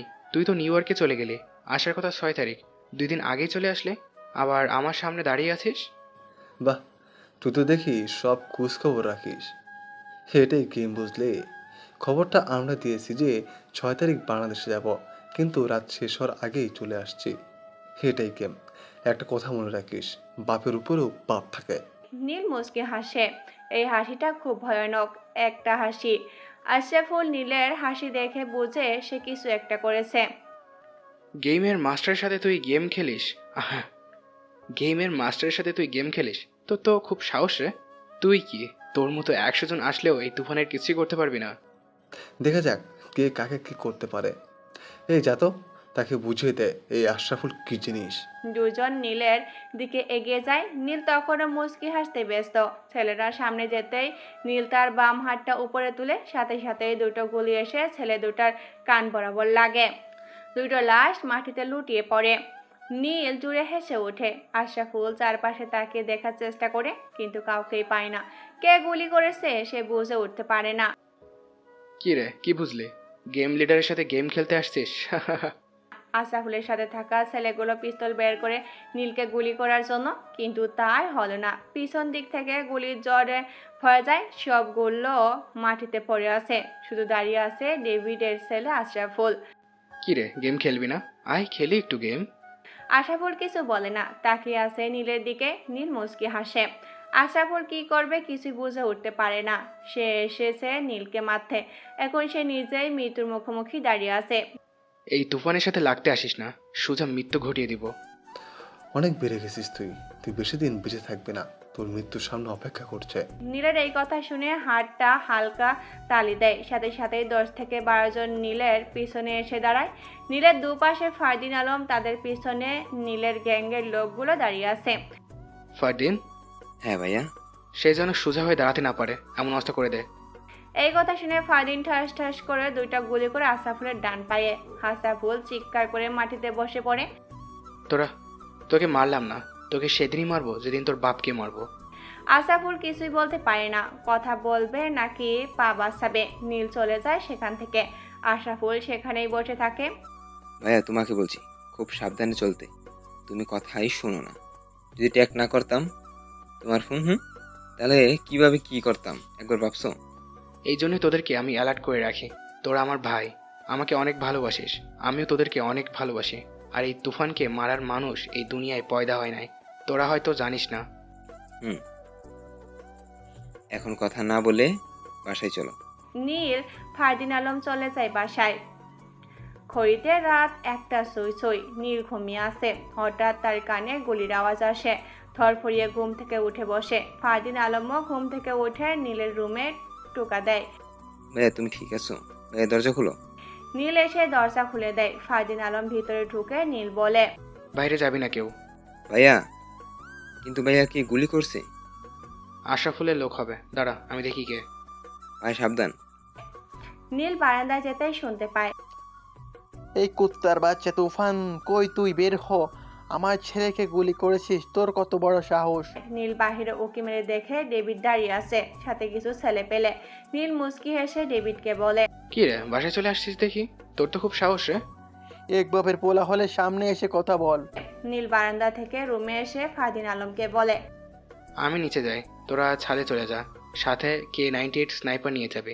ডেভিড কিছু করার সাথে সাথে তার সাথে থাকা ছেলেগুলোকে শুট করে দিবি। ওকে ভাইয়া। ফারদিন আলম ছাদে চলে যায়। নীল কমর থেকে দুপাশে 2টা 9mm ক্যালিভারের পিস্তল গুজে বাহিরে বের হয়। ডিরেক্ট ডেভিডের সামনে গিয়ে দাঁড়ায়। আমার ভাইকে মেরেছিস, তোকে কিছু বলি নাই, 10 কোটি টাকার ক্রেডিট কার্ড নিয়েছিস, তাও কিছু বলি নাই, কিন্তু আমার ছেলেকে ডান পায়ে গুলি করেছিস, এর শাস্তি তোকে পেতেই হবে। আজকে তোকে তোর বাড়ির সামনে পুঁতে ফেলবো। নীল জোরে হেসে ওঠে। হাসিটা খুব বিদঘুটে ভয়ঙ্কর। আমাকে মারবি তোরা? এই শহরের পাওয়ারফুল গ্যাংস্টার তুফানকে মারবি তোরা? হাসি পাইল রে, অনেক হাসি পাইল। এই তোরা দাঁড়িয়ে আছিস কেন? ওকে মেরে পুঁতে ফেল এই জায়গায়। ছেলেগুলো এগিয়ে যায় নীলের দিকে। নীল ঠাই দাঁড়িয়ে আছে। নীলের কোনো মাথা ব্যথাই নেই। ছেলেগুলো কাছে এসে পিছন থেকে পিস্তল বের করতে যাবে, এই মুহূর্তে স্নাইপারের গুলি এসে সবগুলোর মাথা থেতলিয়ে যায়। নীল জোরে হেসে দেয়। ডেভিড দাঁড়িয়ে আছে। কি রে আমাকে মারবি না? আয় আয় বেটা ডিব্বার বাচ্চা। হঠাৎ ডেভিডের ফোন বেজে ওঠে। ডেভিড মোবাইল কানে ধরতেই বলে, সে আমার শিকার, তার মৃত্যু যদি তোর হাতে হয় তাহলে তোর ছেলের জীবন শেষ, সাথে তুইও বেশি দিন এই দুনিয়ায় আলো দেখতে পারবি না। এইটুকু বলে ওপাশ থেকে কলটা কেটে যায়। ডেভিড চলে যায়। নীল দাঁড়িয়ে আছে, বুঝে উঠতে পারে না কল কে করেছে, যার কারণে ডেভিড কিছু না বলে চলে যাচ্ছে। নীল এটা মাথায় নেই না, জোরে হেসে চলে আসে বাড়ির ভিতরে। ভাইয়া ডেভিড কার সাথে কথা বলে চলে গেল? জানি না, এসব বাদ দে, ঘুমিয়ে পড় গিয়ে। ফারদিন আলম চলে যায় রুম থেকে। নীল আবারও ঘুমিয়ে পড়ে। সকাল 10টা। নীল বসে আছে হেলান চেয়ারে।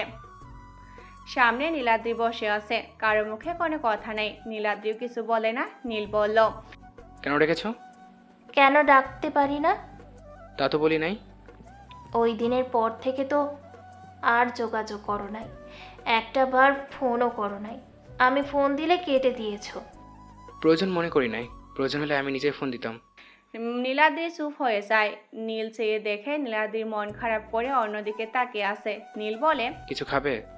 না, আমাকে একটা কথা বলতে পারবা? কি বলো? আমাকে ভালোবাসতে তোমার কি প্রবলেম? আমার কোন দিক দিয়ে খারাপ? আমি কি দেখতে খারাপ? আমার কি নাই বলো? তোমার সব আছে, তুমি অনেক সুন্দর, যে কোনো ছেলে তোমাকে দেখলে তোমার প্রেমে পড়তে বাধ্য। তাহলে তুমি কেন আমাকে ভালোবাসতে পারো না? আমি তো তোমার জন্য পাগল। প্লিজ নীল। দেখো আমি আবার বলি, আমার পক্ষে তোমাকে ভালোবাসা সম্ভব না। কেন সম্ভব না? কারণ আমার জীবনের সাথে তোমার জীবন যায় না। আমি অন্ধকার জগতের মানুষ। অন্ধকার জগৎ মানে? নীল চুপ হয়ে যায়। কি বলবে কিছু বুঝে উঠতে পারছে না। ভালোবাসা তো বিশ্বাসে হয়, ভালোবাসা তো পবিত্রতাই হয়। অন্ধকার জগতের মানুষের সাথে সাধারণ মানুষের ভালোবাসা হয় না। কি হলো, চুপ করে আছো কেন? আমি চাই না তুমি আমার জীবনে আসো। আমিও তোমাকে ভালোবাসি, কিন্তু সব ভালোবাসা পূর্ণতা পায় না। কিছু কিছু কারণে সব শেষ হয়ে যায়, আবার কিছু কিছু কারণে সব ঠিকও হয়ে যায়। তাহলে আমাকে মেনে নিচ্ছ না কেন? কারণ আমি সাধারণ মানুষ না, আমি অন্ধকার জগতের ত্রাস, আমি পাওয়ারফুল গ্যাংস্টার তুফান। আমার সাথে তোমার যায় না, আমি কখন মরে যাই টেরও পাইবা না তুমি। শুধু শুধু তোমার জীবনটা নষ্ট করো না আমার জীবনে এসে। নীলাদ্রি তুফান নামটা শুনে কিছু বলতে পারে না। কি বলবে সে তো জানে নীল সোজা মানুষ, নীল যে তুফানকে জানে। তবুও নীলাদ্রি তুফানকে ভয় পায় না। নীলাদ্রি বলে, এর পিছনে নিশ্চয়ই কিছু রহস্য আছে। কি হয়েছে তোমার জীবনে? কেন তুমি এই অন্ধকার জগতে পারে গেছো? বলো নীল, চুপ করে থেকো না। আমি বুঝলাম না, তার সাথে তোমার কিসের শত্রুতা? তুফানকে মারতে চাও কেন? তুফান আমার বাবাকে মেরেছে, আমাকেও মারতে চেয়েছিল কিন্তু পারে নাই। আমি তুফানের জীবনটা কেড়ে নিব। ডেভিড, তুই এর পেছনে লেগে থাক, আমি ওর সামনাসামনি হতে চাই। গেম খেলবো আমি তুফানের সাথে, অনেক বড় গেম খেলবো। ঠিক আছে, তুমি যা বলো। কিন্তু বাবা তুফান তো খুব বড় খাতারনাক একটা মানুষ, তাকে কি করে মারবো? সব দিক দিয়ে আটকা পড়ে যাচ্ছি আমরা। সেটা তোদের বাপ ছেলের ভাবতে হবে না, যা করার আমিই করব। তোরা দেখ চেয়েছে আমি কি করি। নীল কি বলবে নীলাদ্রিকে? তোমাকে আমি কি বলবো নীলাদ্রি?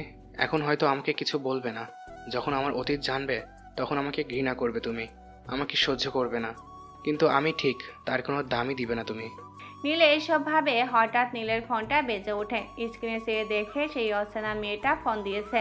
নীল কল রিসিভ করতেই ওপাশ থেকে বলে, কিরে, আজকাল দেখি প্রেমিকা নিয়েও ঘুরিস, খুব সুখে আছিস মনে হচ্ছে। নীল চারিদিকে একবার চোখ বুলিয়ে দেখে, কিন্তু আশেপাশে কেউ নেই। তাহলে কি সেই অচেনা মেয়েটা দেখছে আমাদেরকে? কিন্তু আমরা এখানে আছি সে জানবে কিভাবে? কিরে, কিছু বলছিস না কেন? কেন ফোন করেছিস সেটা বলে ফোনটা কেটে দে। আপন হারানোর কষ্টটা আজকে বুঝবি তুই। রেডি থাকিস, দেখা হচ্ছে তোর সাথে। নীল মুচকি হাসে। নীলাদ্রি নীলের দিকে তাকিয়ে আছে। নীল মুচকি হাসেই বলে, ওকে। ওপাশ থেকে ফোন কেটে দেয়। নীলাদ্রি বলে, কি হয়েছে? কে ফোন করেছে? সেটা পরে জানতে পারবে। আমি তোমাকে যা যা বলবো তাই তাই করবো আজকে। কি হয়েছে বলো। যা বলেছি তাই করবা, আমি যেভাবে বলবো সেভাবে সব করবা। ঠিক আছে, কিন্তু কি হয়েছে বলো। পরে জানতে পারবে সব। রাত 11টা। নীলাদ্রি তার বাসার রুমে বসে আছে। একটু পর বসা থেকে উঠে পায়চারি করে, আবার বসে পড়ে। নীলাদ্রি ভাবতে পারছে না তার সাথে কি হচ্ছে। নীল কেন এমন করবে? কি রহস্য আছে?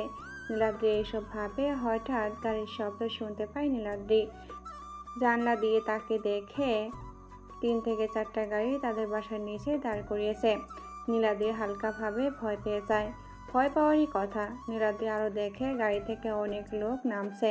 নেমে নীলাদ্রির বাসার ভিতরে ঢুকতে গেলে সিকিউরিটি ঢুকতে দেয় না। সাথে সাথে সিকিউরিটির কপাল বরাবর গুলি চালিয়ে দেয়।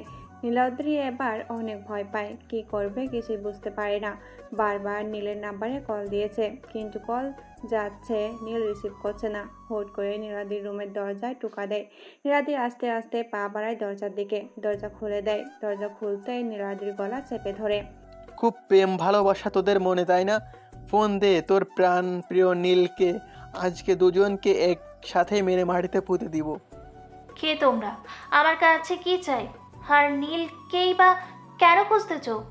উপরে পাঠাবো তোর নীলকে, সাথে তোকেও পাঠাবো, ফোন কর তোর নীলকে। নীলাদ্রি নীলকে কল দেয়। এবার নীলের ফোনটা বন্ধ। নীলাদ্রি কি বলবে, জবান বন্ধ হয়ে গেছে তার। হঠাৎ নীল হাতে তালি বাজিয়ে পিছন থেকেই বলে, বাহ ডেভিড বাহ, এতই শখ আমাকে মারার? তুই তো দেখি খুব বড় মাপের গাধা রে। এই তুফানকে মারবি আর এই বুদ্ধি নিয়ে? আরে বেটা, আবার জন্ম নিতে হবে তোকে আমাকে মারতে হলে। নীলকে দেখে নীলাদ্রির মুখে হাসি ফুটে ওঠে। আজকে তোদের দুজনকে এখানেই মেরে ফেলবো, দেখি কে আটকায়। ওকে তাহলে মার। তার আগে বল তো সেই গেমার কই রে? সে তো বললো আজকে নাকি খেলা হবে, কই দেখি তার মুখখানি। তার কোনো দরকার নাই, আমি একাই তোর জন্য যথেষ্ট। হাসি পাইল। ডেভিডের সাথে থাকা ছেলেগুলো নীলকে মারতে আসে। নীল তার পিছন থেকে তলোয়ার বের করে সব কয়টাকে কুপিয়ে মেরে ফেলে। দাঁড়িয়ে আছে শুধু ডেভিড আর নীলাদ্রি। নীলাদ্রি চোখ বন্ধ করে দাঁড়িয়ে আছে। কি রে, আয়, মারবি না আমাকে? তুই বারবার ভুলে যাস এই তুফান কি জিনিস। তোকেও আর বাঁচিয়ে রাখবো না, উপরে ভালো থাকিস। নীল এই কথা বলে কোমর থেকে পিস্তল বের করে ডেভিডের মুখে শুট করে দেয়। ডেভিড মাটিতে পড়ে যায়। নীলাদ্রি চিৎকার করে উঠে পিস্তলের শব্দ পেয়ে। নীলাদ্রি চোখ খুলে তাকে দেখে ফুলর বড়া লাশ রক্তে ভেজে যাচ্ছে। এইসব দেখে নীলকে জড়িয়ে ধরে নীলাদ্রি। ভয় পাইছো? আমি এখানে থাকবো না, আমাকে নিয়ে যাও তোমার সাথে। তোমাকে আর এখানে থাকতে হবে না, আমার রাজপ্রাসাদে থাকবা। এখানে থাকলে তোমার ক্ষতি হতে পারে। সত্যি বলছো? তোমার সাথে নিয়ে যাবে? সত্যি। নীলাদ্রির চোখে পানি টলমল করছে, মনে হচ্ছে এখনই সে চোখের পানি গাল বেয়ে পড়বে। এই কি হয়েছে, কান্না করছো কেন? কিছু না। হয়েছে, এখন চলো। সেদিন রাতে নীলাদ্রিকে তার বাসায় নিয়ে যায়নি। নীলাদ্রি নীলের বাড়ি দেখে হা হয়ে আছে। এত বড় বাড়ি কখনো দেখেনি নীলাদ্রি। নীল বলে, কি হয়েছে, কি দেখো? এত বড় বাড়ি তোমার? কেন, পছন্দ হয় না তোমার? হয়েছে। আমার রুমে এটা, আর তুমি আমার ডান পাশের রুমে ঘুমাও, আর বাম পাশের রুমে আমার ভাইরা ঘুমায়। যাও, ফ্রেশ হয়ে ঘুমিয়ে পড়ো। ওকে। নীলাদ্রি চলে যায় রুমে। সকালবেলা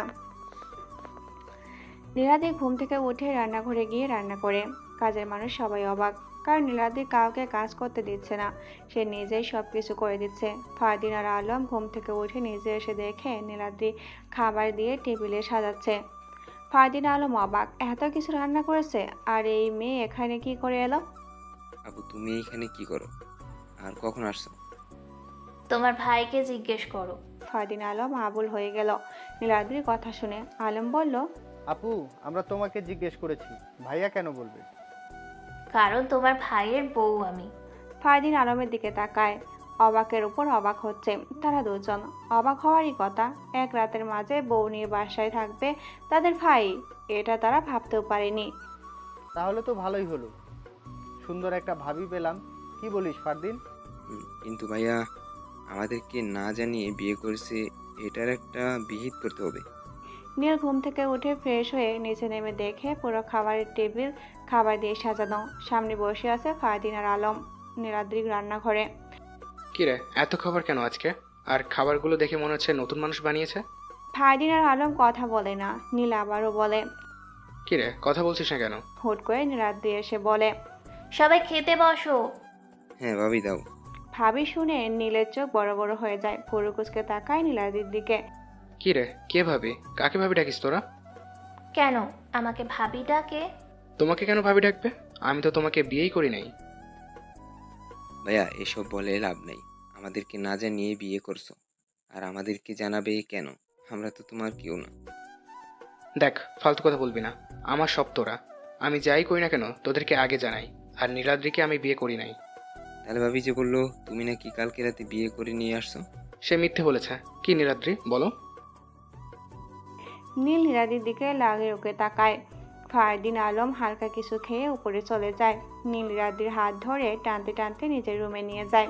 নীলাদ্রি, কি হচ্ছে এসব? কেন, কিছুই তো হয় নাই, আর তুমি চাইলে হতেও পারে। ফালতু কথা বলবে না বলে দিলাম। কেন নীল, আমাকে তোমার করে নিলে কি হবে? আমি যে তোমাকে ভালোবাসি।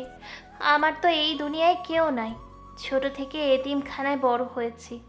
আপন বলতে এই পৃথিবীতে কেউ নাই। আমি তোমার সাথে থাকতে চাই সারাটা জীবন। প্লিজ আমাকে ফিরিয়ে দিও না। কিন্তু আমি তো অন্ধকার জগতের মানুষ, আমার সাথে তোমার এসব হবে না। এতে তোমার ক্ষতি হতে পারে। আমার কত শত্রু, আর আমি কখন মরে যাই তারও কোনো গ্যারান্টি নাই। আমি তোমার সাথে থাকতে চাই। চলো না, আমরা অনেক দূরে চলে যাই, যেখানে থাকবে না কোনো শত্রু, থাকবে শুধু তোমার আমার পবিত্র ভালোবাসা। নীল রুম থেকে বের হয়ে যায়। বের হওয়ার সময় দরজার পিছনে ফারদিন আলমকে দেখে। তারাও এই কথাগুলো শুনে ফেলে। চুপ করে নিচে চেয়ে চলে যায় ফারদিন আলম। নীল বসা থেকে বের হয়ে রাস্তায় চলে যায়। চারিদিকে মানুষের হইচই, নাই কোনো নীরবতা। নীলাদ্রি, আমিও যে তোমাকে ভালোবাসি, কিন্তু আমি যে তোমাকে মেনে নিতে পারবো না। আমার জীবনের সাথে তোমার জীবনটা জড়াইতে চাই না। আমি মৃত্যুর দরজায় থাকি সব সময়। কখন কোন দিক দিয়ে পিস্তলের আগুনে গরম গুলি এসে লেগে মরে পড়ে থাকে তার কোনো গ্যারান্টি নাই। এই পথে যে একবার আসে সে সহজে এই পথ থেকে সরে যেতে পারে না। নীল এইসব ভাবতে ভাবতে চলে আসে ক্লাবে। মন খারাপ হলেও ক্লাব তার সব। মদ হাতে কষ্ট দূর, মদ হাতে নাই তো কষ্ট সাথে। রাত 11টা বাজে 13 মিনিট। ফাঁকা রাস্তা, ল্যাম্পপোস্টের আলো চারিদিকে ছিড়িয়ে পড়েছে। মুখে সিগারেটের বিষাক্ত ধোঁয়া, হাতে মদের বোতল, শার্টের বুকের এক বোতাম খোলা, ঠোঁট বেরিয়ে মদের কেমিক্যাল লেপটে পড়েছে। ড্রাঙ্ক হয়ে রাস্তা দিয়ে হাঁটতে ব্যস্ত নীল। চারদিকে এতটা নীরবতা যে রাস্তায় কুকুরটাও আজকে নেই। নাই করে কুকুরের ডাক। হুট করে সামনে হুইল চেয়ারে আশরাফুল এসে বলে, আচ্ছা, তোকে আজকে একেবারে শেষ করে দেব। আমার বাবাকে মেরেছিস, আমার জীবন থেকে বাবার নামক জিনিসটা কেড়ে নিয়েছিস। আজকে তোকে শেষ না করে বাসায় ফিরবো না। তুই মারবি আমাকে? তোর তো এক পা কবরে, আর হুইল চেয়ারে বসে তোর জীবন শেষ, আর এই অবস্থায় আমাকে মারবি? এই কথা বলার সাথে সাথেই নীলের পিছন থেকে মাথায় রড দিয়ে কেউ যেন বাড়ি দেয়। নীল মাথায় হাত দিয়ে বসে পড়ে মাটিতে। গড় গড় করে রক্ত বের হচ্ছে মাথা থেকে। চোখ ঝাপসা হয়ে আসছে নীলের। নীল ঝাপসা চোখে পিছনে তাকিয়ে দেখে অবাক। তার দুনিয়া যেন অন্ধকার হয়ে আছে। কাছের মানুষ এতটা বেইমানি করবে ভাবতেও পারেনি নীল। বিপদে আপদে পাশে থেকেছে যার, আর সে কিনা বেইমানি করলো। বেশিরভাগ আপন মানুষই বেইমানি করে, যাকে জীবনের থেকেও বেশি বিশ্বাস করি আমরা, দিন শেষে সেই মানুষের বিশ্বাসঘাতকতা করে। পর মানুষ বেইমানি করে না, বেইমান করে আপন মানুষেই। দেশটা এমন হয়েছে যে নিজের ভাইও বিশ্বাস করতে কষ্ট হয়। এক কথায় বলা যায়, টাকার কাছে সব কিছু নিছু, টাকায় দুনিয়ার সব কিছু। টাকার জন্য মানুষ অনেক কিছু করতে পারে। রাত 12টা। রাস্তার পথ শিশুরা খাবার নিয়ে জোগাড় করতে করতে তাদের থাকার জায়গায় চলে আসে। এখানে তারা প্রতি রাত ঘুমিয়ে থাকে। পথ শিশুদের রাতের জায়গা আর দিনের জায়গা এক। এই সুমন, সামনে গিরে দেখ না, ওইটা কি মানুষের মতো লাগতেছে? তুই যা, আমার ডর করে, জিনভূত হবে মনে হয়। দূর, তুই খাবার নিয়ে তো ঠিকই কাজে লাগাতে পারস। আরে চল তো আগে দেখি কি এটা। পথশিশুরা সামনে এগিয়ে যায়। সামনে যেতেই সুমন ছেলেটা বলে, এই সেলিম, দেখ না, এটা তো ওই দিনের সে ভাইয়াটা, আমাদেরকে যে অনেকগুলো টাকা দিয়েছে, আবার একদিন খাইয়েছে। কি বলতেছস তুই? আরে হবে তা। তারা তিনজনে তুফানকে দেখে অবাক হয়। তারা ভয় পায় কারণ রক্তের জায়গা লাল হয়ে গেছে। রক্ত দেখলে যে কেউ ভয় পাবে। ভাই তোরা তাড়াতাড়ি ধর, ভাইয়াকে নিয়ে যেতে হবে হাসপাতালে। হে ধর, হে সুমন, না ধর বেটা। তারা তিনজন তুফানকে নিয়ে যায় হসপিটালে। এত রাতে হসপিটাল খোলা থাকবে কিনা সন্দেহ। বেশ দূর যেতে হয় না, একটু দূরে একটা বড় হসপিটাল আছে, সেখানে নিয়ে যায় তারা। স্যার, এই ভাইয়াটাকে দেখেন তাড়াতাড়ি। কিন্তু এত রাতে কিভাবে দেখাবো? হাসপাতালের কাজ শেষ তো। স্যার আপনার পায়ে ধরি, ভাইয়াকে দেখেন। আমরা রাস্তায় থাকি, কিন্তু এই ভাই আমাদেরকে অনেক আদর করে, আমাদেরকে রাস্তায় পেলে হোটেলে নিয়ে খাওয়াই। আপনার পায়ে ধরি, দেখেন। কিন্তু কিভাবে এমন হলো? আমরা জানি না, আমরা রাস্তায় ঘুমাইতে যাই, পরে দেখি একটু দূরেই এ ভাইয়া রক্তাক্ত শরীরে পড়ে আছে, পরে আমরা নিয়ে এসেছি। ওকে, তোমরা এখানে দাঁড়াও, এইদিকে আসো তো। এই পেশেন্টকে ভেতরে নিয়ে যাও। জি। পথ শিশুরা বাইরে বসে আছে। প্রায় 3 ঘন্টা চলে যায়। 3 ঘন্টা পরে ডক্টর বের হয় ভিতর থেকে। ডক্টর বের হয়ে দেখে তারা তিনজন জেগে বসে আছে। ডক্টর ভাবে একটা মানুষের জন্য এতটা মায়া থাকতে পারে, তাদের না দেখলে হয়তো বুঝতোই না। স্যার, ভাইয়া কেমন আছে এখন? অনেক ভালো আছে, তোমরা গিয়ে ওই পাশের কেবিনে শুয়ে পড়ো। তারা চলে যায় কেবিনে। ডক্টর তুফানের পকেট থেকে ফোন বের করে প্রথম নাম্বারে কল দেয়। নীল, তুমি কোথায়? বাসায় আসলে না কেন? কিছু হয় নাই তো তোমার? কথা বলো প্লিজ। আপনি কি হন নীলের? জি, আমি তার স্ত্রী। আপনি কে বলছেন? আমার নীল কোথায়? দেখেন, সে এখন হাসপাতালে। একটু আগে তার মাথার অপারেশন হয়েছে, এখন সে বিপদমুক্ত। কি বলছেন আপনি? কোন হাসপাতালে বলেন আমাকে, প্লিজ বলেন তাড়াতাড়ি। চলে আসেন। আপু, কি হয়েছে ভাইয়ার? তোমাকে এমন লাগছে কেন বলো। নীল হাসপাতালে আছে। এইটুকু বলে নীলাদ্রি তারপর বের হয়ে বাসা থেকে।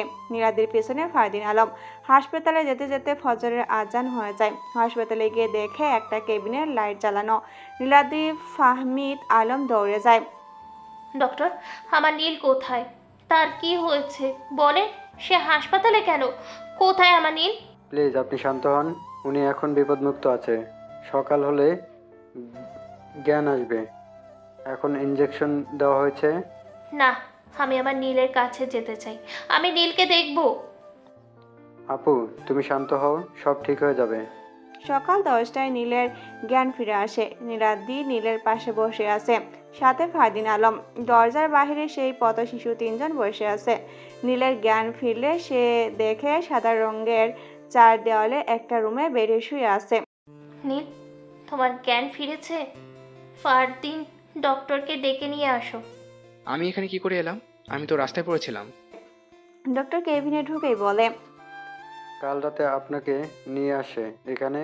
আপনি নাকি রাস্তায় পড়েছিলেন, তারপর 3জন পথ শিশুরা আপনাকে দেখে নিয়ে আসে।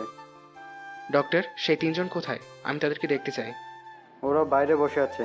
জানেন স্যার, রাত তারা জেগেছিল। ডক্টর সেই 3জনকে কেবিনে ডেকে দেয়। নীল তাদেরকে দেখে অনেক অবাক হয়। অবাক হওয়ারই কথা। ভাইয়া তুমি কেমন আছো এখন? ভালো, আয় আমার পাশে আয়। না ভাইয়া, আমাদের শরীরে অনেক ময়লা। আরে আয়, তোরা তো আপন মানুষ আমার, ময়লায় কিচ্ছু হবে না। 3জনে নীলের পাশে বসে আছে। নীল উঠতে চেষ্টা করে, কিন্তু মাথায় অনেক ব্যথা অনুভব করে। এই কি করো তুমি? এখন উঠতে হবে না। ফারদিন, হ্যাঁ ভাইয়া বলো। তাদেরকে আমার এতিমখানায় ভর্তি করিয়ে দিবি। সবসময় তাদের 3জনকে খেয়াল রাখবি। ওকে ভাইয়া। ফারদিন তাদেরকে নিয়ে চলে যায় এতিমখানায়, ভর্তি করিয়ে দিয়ে আবার চলে আসে হসপিটালে। বিকেল 5টা। নীলাদ্রি বসে আছে নীলের পাশে। ফারদিন আলম বসে আছে চেয়ারে। আলম বলে, ভাইয়া কি হয়েছিল? কে এমনটা করেছে? সুস্থ হয়ে নেই, তারপর বলবো। কার এত বড় সাহস? তোমাকে বলতেই হবে কি হয়েছিল। তোরা এত পাগলামি করিস না, যা করার ভালো হয়ে করব। একটাকেও ছাড়বো না। সব কয়টাকে কুপিয়ে টুকরো করে রাস্তায় কুকুরকে খাওয়াবো। চারিদিকে নাচ গান, মদ, আড্ডা, লালচে বাতি ছড়াছড়ি চারপাশ। সাউন্ড বক্সের শব্দ কান ফেটে যাচ্ছে। গ্লাসে মদ, হাতে সিগারেট। বসে আছে সামনে হুইল চেয়ারে আশরাফুল, সাথে আরো কয়েকজন। মিনিস্টার, ধন্যবাদ আপনাকে। কি চাই বলেন? না মানে একটু যদি শরীরটা গরম হতো। ওকে, বুঝেছি। রোমান, জি ভাই। কাঁচা জ্যান্ত মাংস দিয়ে দিই। ওকে ভাই। আমার শিকারকে অন্য কেউ শিকার করবে, তা কিভাবে হয়? আর তুফানের তো কই মাছের চান বেঁচে গেল আমার হাতে। মরলে হয়তো বেঁচে থাকতো না। এবার একটু অন্যভাবে খেলা যাবে। রাত 11:19। নীল শুয়ে আছে বেডে, সাথে নীলাদ্রি। প্রিয় মানুষের এই অবস্থা থাকলে যে কেউ পাগলের মতো হয়ে যায়। কি করবে ভেবে পায় না। সেদিন বাসা থেকে না গেলে আজ এমনটা হতো না। কিসের এত রাগ তোমার? হ্যাঁ, মন চাচ্ছে গলা টিপে মেরে ফেলি। মারতে পারবে আমাকে? হ্যাঁ পারবো, 100 বার পারবো। তাহলে বসে আছো কেন? মেরে ফেলো। দেখো, বেশি হয়ে যাচ্ছে বলে দিলাম। আসো খাবে, আস্তে করে ওঠো। উঠতে পারবো না, মাথায় ব্যথা পাই। চেষ্টা করো ওঠার। নীল শোয়া থেকে উঠে বসে। নীলাদ্রি নীলকে খাইয়ে দেয়। খাওয়ার পরে ঔষধ খাইয়ে আবার শুয়ে দেয়। এইভাবেই নীলাদ্রির কেয়ার করতে থাকে। চলে যায় 22 দিন। এই 22 দিনে নীল সুস্থ হয়ে যায়। বাসায় চলে যায় নীল। ক্লাবে মদের আড্ডা, নাচানাচি, সিগারেটের ধোঁয়া, পুরো ক্লাব কালো হয়ে গেছে। চেয়ারে বসে আছে মিনিস্টার, তার সামনে বসে আছে আশরাফুল। ভাই তো উঠি এখন। তো আপনার রাস্তা ক্লিয়ার, ব্যবসা শুরু করে দিন, সাথে আমাকেও একটু দেখবেন। কথা খারাপ বলেন নাই। হ্যাঁ, আপনি আমার রাস্তা ক্লিয়ার করার জন্য সাহায্য করেছেন। আমি আপনাকে সাহায্য করব না তা কি হয় নাকি মিনিস্টার সাহেব? তো আজকে উঠি, কালকে দেখা হবে সন্ধ্যায়। ওকে। মিনিস্টার জায়গা থেকে উঠে চলে যায় ক্লাবের বাহিরে। বাহিরে বের হয়ে গাড়িতে ওঠে। ড্রাইভার গাড়ি চালাতে থাকে। অন্ধকার রাস্তা, গাড়ির লাইটে রাস্তাটা হালকা আলো হয়েছে। একটু সামনে গিয়ে ড্রাইভার গাড়ি কষে ব্রেক করে। এই কি হয়েছে? গাড়ি ব্রেক করলি কেন? স্যার, সামনে কে যেন দাঁড়িয়ে আছে। মিনিস্টার গাড়ির গ্লাস নামিয়ে বাহিরে উকি মেরে দেখে কেউ একজন রাস্তায় দাঁড়িয়ে আছে। মিনিস্টার গাড়ি থেকে নেমে তার সামনে যায়। অন্ধকার রাত, হালকা দেখা যায়। এভাবে রাস্তায় দাঁড়িয়ে আছিস কেন? আর এভাবে রাস্তায় দাঁড়িয়ে আছিস কেন? আর এত রাতে রাস্তায় কেন? তোদের জন্য রাস্তায় গাড়ি থামাতে হয়? যা এখান থেকে। মুখ ভর্তি দাড়ি, চোখের ভুরুতে রিং, চোখগুলো লাল হয়ে আছে, কালো প্যান্ট, কালো জ্যাকেট, মুখে মাস্ক, হাতে কালো কভার। মিনিস্টারের কথা শুনে হেসে উঠে রাস্তায় দাঁড়িয়ে থাকা সেই লোকটা মুখ থেকে মাস্ক সরিয়ে একটু সামনে যেতেই, তুফান ভাই আপনি কি রে, অবাক হইলি মনে হচ্ছে? আপনি বেঁচে আছেন, কিন্তু কি করে? সেদিন তো চুপ কর, আর কিছু শুনতে চাই না। তোকে আমি আপন মানুষ ভেবেছিলাম, আমি তোর সব কাজে সাহায্য করেছিলাম। আমি তোকে মিনিস্টার বানিয়েছি, তোকে টাকার মালিক বানিয়েছি, আর তুই কি না আমার সাথে বেইমানি করলি? তুই চাইলে কোটি টাকা তোকে দিতাম। তুই বলেছিস তোর টেন্ডারে অন্য কেউ হাত দিতে চেয়েছে, কিন্তু আমি তা হতে দেইনি। আর তুই কিছু সামান্য টাকার জন্য আমাকে মারার জন্য বিক্রি হয়ে গেলে আমার শত্রুর কাছে। ভাই আমার ভুল হয়ে গেছে, আমি বুঝতে পারি নাই। আমাকে এবারের মতো মাফ করে দিন। আপনি যা বলবেন আমি তাই করব। প্লিজ ভাই মাফ করে দিন। পাছাড় বলছি, তুই জানিস আমার সাথে যে উঁচু করে কথা বলে আমি তাকে বাঁচিয়ে রাখি না, আর তুই তো আমাকে মারার চেষ্টা করেছিস। তোকে বাঁচিয়ে রাখি কি করে বল? ভাই প্লিজ মাফ করে দিন। আশাফুল কোথায় বল? আমি জানি না ভাই, আমাকে ছেড়ে দিন ভাই। আবারও মিথ্যে বললে? মৃত্যুর মুখে থেকেও মিথ্যা? আশাফুল কোথায় সেটা বলতে বলেছি। ভাই জানি না। উপরে ভালো থাকিস, গুড বাই। এই কথা বলে তুফান মিনিস্টারের মুখে গুলি করে দেয়। মিনিস্টার বয়সের মাঝে মাটিতে পড়ে যায়। গাড়ির ড্রাইভার গাড়ি ফেলে দৌড়ে পালায়। তুফান হেসে দেয়। সকালবেলা আশাফুল ঘুমিয়ে আছে। মাথায় চিন্তা না থাকায় মানুষের ঘুম খুব ভালো হয়, আর সে চিন্তাহীন ঘুমে যদি কেউ মরার জন্য সাবধান হতে বলে তাহলে ঘুমটা ভয়ে পরিণত হয়। আশাফুল ঘুমিয়ে আছে, হঠাৎ তার ফোনটা বেজে ওঠে। ঘুম ঘুম চোখে ফোন রিসিভ করতেই ওপাশ থেকে বলে, তুফানকে মারতে পারলি না, এবার নিজে মরার জন্য রেডি থাকিস। এই কথা শুনে আশরাফুল ঘুম থেকে লাফ দিয়ে উঠে বসে, ভালো করে এক হাতে চোখ কষলিয়ে বলে, তুফান বেঁচে আছে মানে কি? তাকে তো শেষ করে দিছি। আর তুফান বেঁচে আছে আপনি জানেন কি করে? সে আমার শিকার, আমি জানবো না তো কে জানবে? মিনিস্টার শেষ, তাকে মেরে ফেলেছে তুফান, এখন তোর পালা। কি?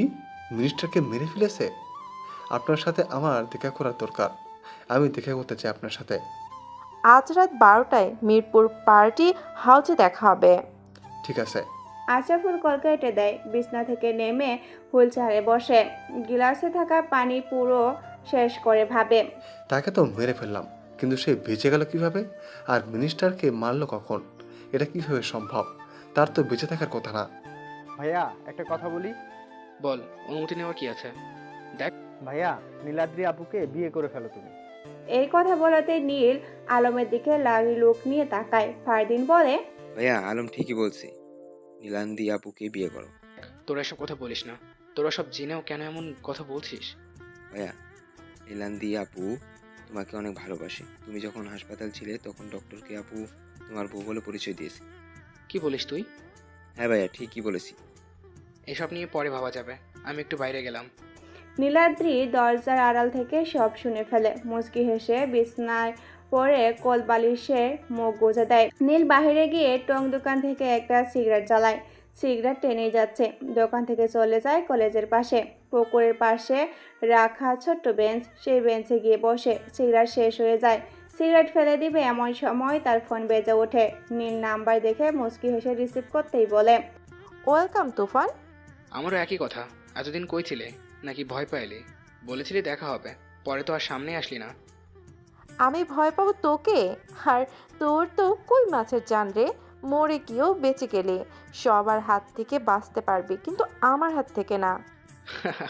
হাসি পাইল রে, খুব সুন্দর জোকস বলতে পারিস তুই। ভালো লাগছে জোকসটা। তোকে আমি যদি পাই রে, তোর অস্তিত্ব রাখবো না। খেলা হবে, ভালো থাক, দেখা যাবে কে কাকে কি করে খুঁত পায়। বাবা, তোমার দরবারে সব পাগলের খেলা। আমার সাথে গেম খেলে মাথা মুঠা মেয়েটা। আমি একটা কথা ভেবেই পাই না, মেয়েটা কে, কি তার পরিচয়, আমার সাথে তার কিসের শত্রুতা? যাই হোক, তার মৃত্যু আমি নিজের হাতেই দিব। রাত 12টা বেজে 9 মিনিট। চারিদিকে মদের আড্ডা, নাচানাচি, মদের বারের টেবিলের উপর বসে আছে অচেনা সেই মেয়ে। তার সামনে নিচে হুইল চেয়ারে বসে আছে আশরাফুল। চারিদিকে গানের জমজমাট নাচ। অচেনা মেয়েটা হাত উপরে উঠাতেই গান বন্ধ, সাথে নাচানাচি আঙ্গুল দিয়ে সবাইকে বের হতে বলে। সবাই নিশ্চুপভাবে বের হয়ে যায় ক্লাব থেকে। অচেনা মেয়েটা বলে, এখন বল, কি এমন জরুরি কথার জন্য দেখা করতে চাইলি? সেটা তো আপনি জানেন। আমি কি বলতে চাই? মুচকি হাসে মেয়েটা। হাতের আঙ্গুলে একটা চাবি রিং, সেই রিংয়ে শুধু একটা ছোট্ট চাবি। হাতের আঙ্গুলে ঢুকিয়ে ঘুরিয়ে ঘুরিয়ে বলে, যে কথা একা করতে পারবি না সেই কাজ করতে যাস না। আর তুই তো জানিস তুফান কি মাল, সে তো আগুনের উপর দিয়ে দৌড়ায়। আর আমাকে বলতে ভুলে গেলি রক্তের গরম আছে তোর? কি করব? সে আমার বাবাকে মেরেছে, আর তার সাথে জড়িত ছিলেন আপনি। কিন্তু আপনি তুফানের সামনে যাননি, এগিয়ে দিয়েছেন আমার বাবাকে। শেষে কি হলো? আমার বাবাকে তুফান মেরে ফেললো। তোর বাবাকে মেরেছে দেখে তুই সাথে সাথে তুফানকে মারতে গেলি? আর আমার বাবাকে মেরেছে আজ 3 বছর আগে। কই, আমি তো তাকে মারতে পাগল হইনি। মাথা ঠান্ডা রেখে তাকে মারতে হবে। আমি মাথা ঠান্ডা রেখে খেলে যাচ্ছি তার সাথে। এটাই শেষ খেলা তার সাথে। এই খেলায় আর মিস হবে না। তারা কথা বলতে ব্যস্ত। রাত গভীর হয়ে যায়। আশরাফুলকে ক্লাব থেকে বের করে দুজন লোক গাড়ির সামনে আলগি করে গাড়িতে উঠিয়ে দেয় আশরাফুলকে। গাড়ি চলতে থাকে তার আপন গতিতে। মাঝ রাস্তায় গাড়ি ব্রেক করে ড্রাইভার। আশরাফুল হালকা চোখের পাতা বন্ধ করে ঘুমিয়ে পড়ে। গাড়ি ব্রেক কষায় আশরাফুল জেগে যায়। কিরে, গাড়ি থামিয়েছিস কেন? চুপ! এই শালা, গাড়ি থামিয়েছিস কেন? আশরাফুল গাড়ির ড্রাইভারকে এইসব বলে, কিন্তু কোনো কথা বলে না ড্রাইভার। আশরাফুল ভালো করে চোখের পাতা খুলে চেয়ে দেখে ড্রাইভিং সিটে কোনো মানুষ নাই। আশরাফুল গাড়ির ঢাকনা খুলে বাইরে উকি দেওয়ার সময় চেয়ার সহ রাস্তায় পড়ে যায়। উঠতে যাবে রাস্তা থেকে, চোখ উপরে তুলতে সামনে বড় শক্ত জুতা দেখতে পায়। ঘাড় ঘুরিয়ে আস্তে আস্তে পা থেকে মাথা পর্যন্ত দেখে আশরাফুল অবাক। দম বন্ধ হওয়ার অবস্থা তার। হাতে তলোয়ার, গায়ে কালো জ্যাকেট, মাথায় কালো টুপি, হাতে কভার, মুখে মুচকি হাসি। তুফান, তুই? কি রে, ভয় পাচ্ছিস মনে হচ্ছে? দেখ, আমাকে মারিস না, আমাকে ছেড়ে দে। কি রে, তোকে তো আমি মারবো না, আর মরার আগে এসব বলছিস? আমাকে ছেড়ে দে তুফান। এই শহরে কোনো পোলার জন্ম হয় নাই যে এই তুফানকে মারবে, এই পাওয়ারফুল গ্যাংস্টারকে মারবে। এমন কোনো পোলা পয়দা হয় নাই রে। দেখ, আমাকে ছেড়ে দে। আমি দেশ ছেড়ে চলে যাব, তোর শহরে থাকবো না। আমাকে ছেড়ে দে। এই শহর থেকে না, এই দুনিয়া থেকে তোকে বিদায় করে দিব। তার আগে বল, ওই মেয়েটা কোথায়? আমি জানি না। তুই বলবি না? আমি জানি না, জানলে বলে দিতাম। ওকে, উপরে ভালো থাকিস। Good bye. তুফান তার হাতে থাকা তরোয়ার দিয়ে আশরাফুলের গলা থেকে মাথাটা আলাদা করে দেয়। আশরাফুলের মাথাটা রাস্তায় পড়ে যায়। রক্তের ড্রেন হয়ে রাস্তার পাশে গড়িয়ে পড়ছে। তুফান তরোয়ারে জমে থাকা রক্ত আশরাফুলের পাঞ্জাবিতে মুছে খুশিয়ার ভিতরে রেখে বাইরে উঠে ফুল স্পিডে চলে যায়। টাকার জন্য সব করতে পারা মানুষগুলো খুব ভয়ঙ্কর হয়। তার সাথে টাকার লোভ সবাই সামলাতে পারে না। 10 কোটি টাকার একটা চেক বুকের ডান পকেটে, আর সাথে 2টা সাদা চামড়ার মেয়ে গ্লাসে মদ ঢেলে দিচ্ছে, ঢকঢক করে খাচ্ছে। নাই কোনো চিন্তা। লাগলে আরও পাবি। এর বদলে চাই শুধু একটা গুলিতে মাথার খুলিটা উপর দিয়ে বের করো। ডন, আমার তো চাই শুধু টাকা। আপন মানুষ দিয়ে কি হবে? টাকা দিয়ে সব হয়। তাহলে কাজ চালিয়ে যা, যখন যা চাবি তাই পাবি। লোকটা চেয়ার থেকে উঠে চলে যায়। যাওয়ার আগে সাদা চামড়ার মেয়ে দুটার গাল ভরে চুমু দিয়ে যায়। তা দেখে অচেনা মেয়েটা মুচকি হাসে। সকালবেলা নীল ঘুমিয়ে আছে। চা হাতে দাঁড়িয়ে আছে নীলাদ্রি। চা টেবিলে রেখে নীলের পাশে বসে নীলাদ্রি চেয়ে আছে নীলের মুখের দিকে। মুচকি হেসে মাথায় হাত দিয়ে বলে, নীলাদ্রি, তুমি এখানে কেন? চা নিয়ে আসছি, ওঠো চা খাবে। আর ফ্রেশ হও, একটু বাহিরে যাব। বাইরে কেন? আমার কিছু কেনাকাটা করতে হবে। আমি যেতে পারবো না, ফাদিনকে নিয়ে যাও। থাক, যেতে হবে না, কেনাকাটা দরকার নেই। নীলাদ্রি রাগ দেখিয়ে বের হয়ে যায় নীলের রুম থেকে। নীল মুচকি হেসে বিছনা থেকে উঠিয়ে চায়ের কাপ হাতে নেয়। 2 চুমুক চা খেয়ে চলে যায় ওয়াশরুমে। আপু কি হয়েছে, রেগে আছো মনে হচ্ছে? কিছু হয় নাই। তো তোমাকে রাগি রাগি ভাব দেখাচ্ছে কেন? ভাইয়ের সাথে কিছু হয়েছে? হয়েছে, তোর আপু নাকি কেনাকাটা করতে যাবে, নিয়ে যা। নীল সিঁড়ি দিয়ে নামতে নামতে এই কথাটা বলে নীলাদ্রি রাগী লোক নিয়ে তাকায় নীলের দিকে। নীল চোখ টিপ দেয় নীলার দিকে। ফারহান বসে আছে টেবিলে খাবার নিয়ে। নীল বলে, কি রে, আলম কোথায়? ভাইয়া সে ঘুমাচ্ছে এখনো, দেখেছি বলে একটু পরে উঠবে। নীল খেয়ে আবার উপরে যেতে নিলে নীলাদ্রি বলে ওঠে, ফারদিন, আমি একা যাব বাইরে, আর গাড়ির চাবিটা লাগবে আমার। আপু আমি যাই তোমার সাথে। না, আমি একাই যেতে পারবো। ফারদিন গাড়ির চাবি দেয়। নীল সিঁড়িতে দিয়ে উপরে উঠে যায় নীলাদ্রির রুমে। নীলাদ্রি উপরে উঠে তার রুমে যায়। গিয়ে কাপড় খুলতে নিলে নীল গিয়ে আটকায়। নীলাদ্রি নীলকে দেখেই অবাক। এই, তুমি আমার রুমে কি করো? আর আমার রুমে এসেছো কেন, লুচু ছেলে? কি আমি লুচু তাই না? দেখাচ্ছি লুচুগিরি। নীল নীলাদ্রিকে ফেলে দেয় বিছনায়। নীলাদ্রি কিছুই বলে না, চোখ বড় বড় করে তাকিয়ে আছে নীলের দিকে। নীল একটু হেলে খাটে রাখা গাড়ির চাবি হাতে নিয়েই বলে। নীলাদ্রি খুশি হয়ে বিছনা থেকে উঠে রেডি হয়ে নিচে চলে যায়। নীল বসে আছে বাইকে। নীলাদ্রি বাইক দেখে বলে, ওরাও বাইকে যাব? নীল নীলাদ্রির দিকে তাকিয়ে গ্রাস। নীলাদ্রিকে খুব সুন্দর লাগছে। নীল হা করে তাকিয়ে আছে নীলাদ্রির দিকে। নীলাদ্রি হাতে ধাক্কা দিয়ে বলে, এই, কি দেখো এভাবে? না কিছু না, উঠো। নীলাদ্রি বাইকে উঠে বসে। নীল বাইক চালাতে থাকে। হাই লেনে গিয়ে হাই ব্রেক করে নীলাদ্রি নীলকে চাপড়ে ধরে। এই, কি হয়েছে? এভাবে কেউ ব্রেক করে? নীল মুচকি হেসে আবারও চালাতে থাকে। চলে আসে তারা মার্কেটে।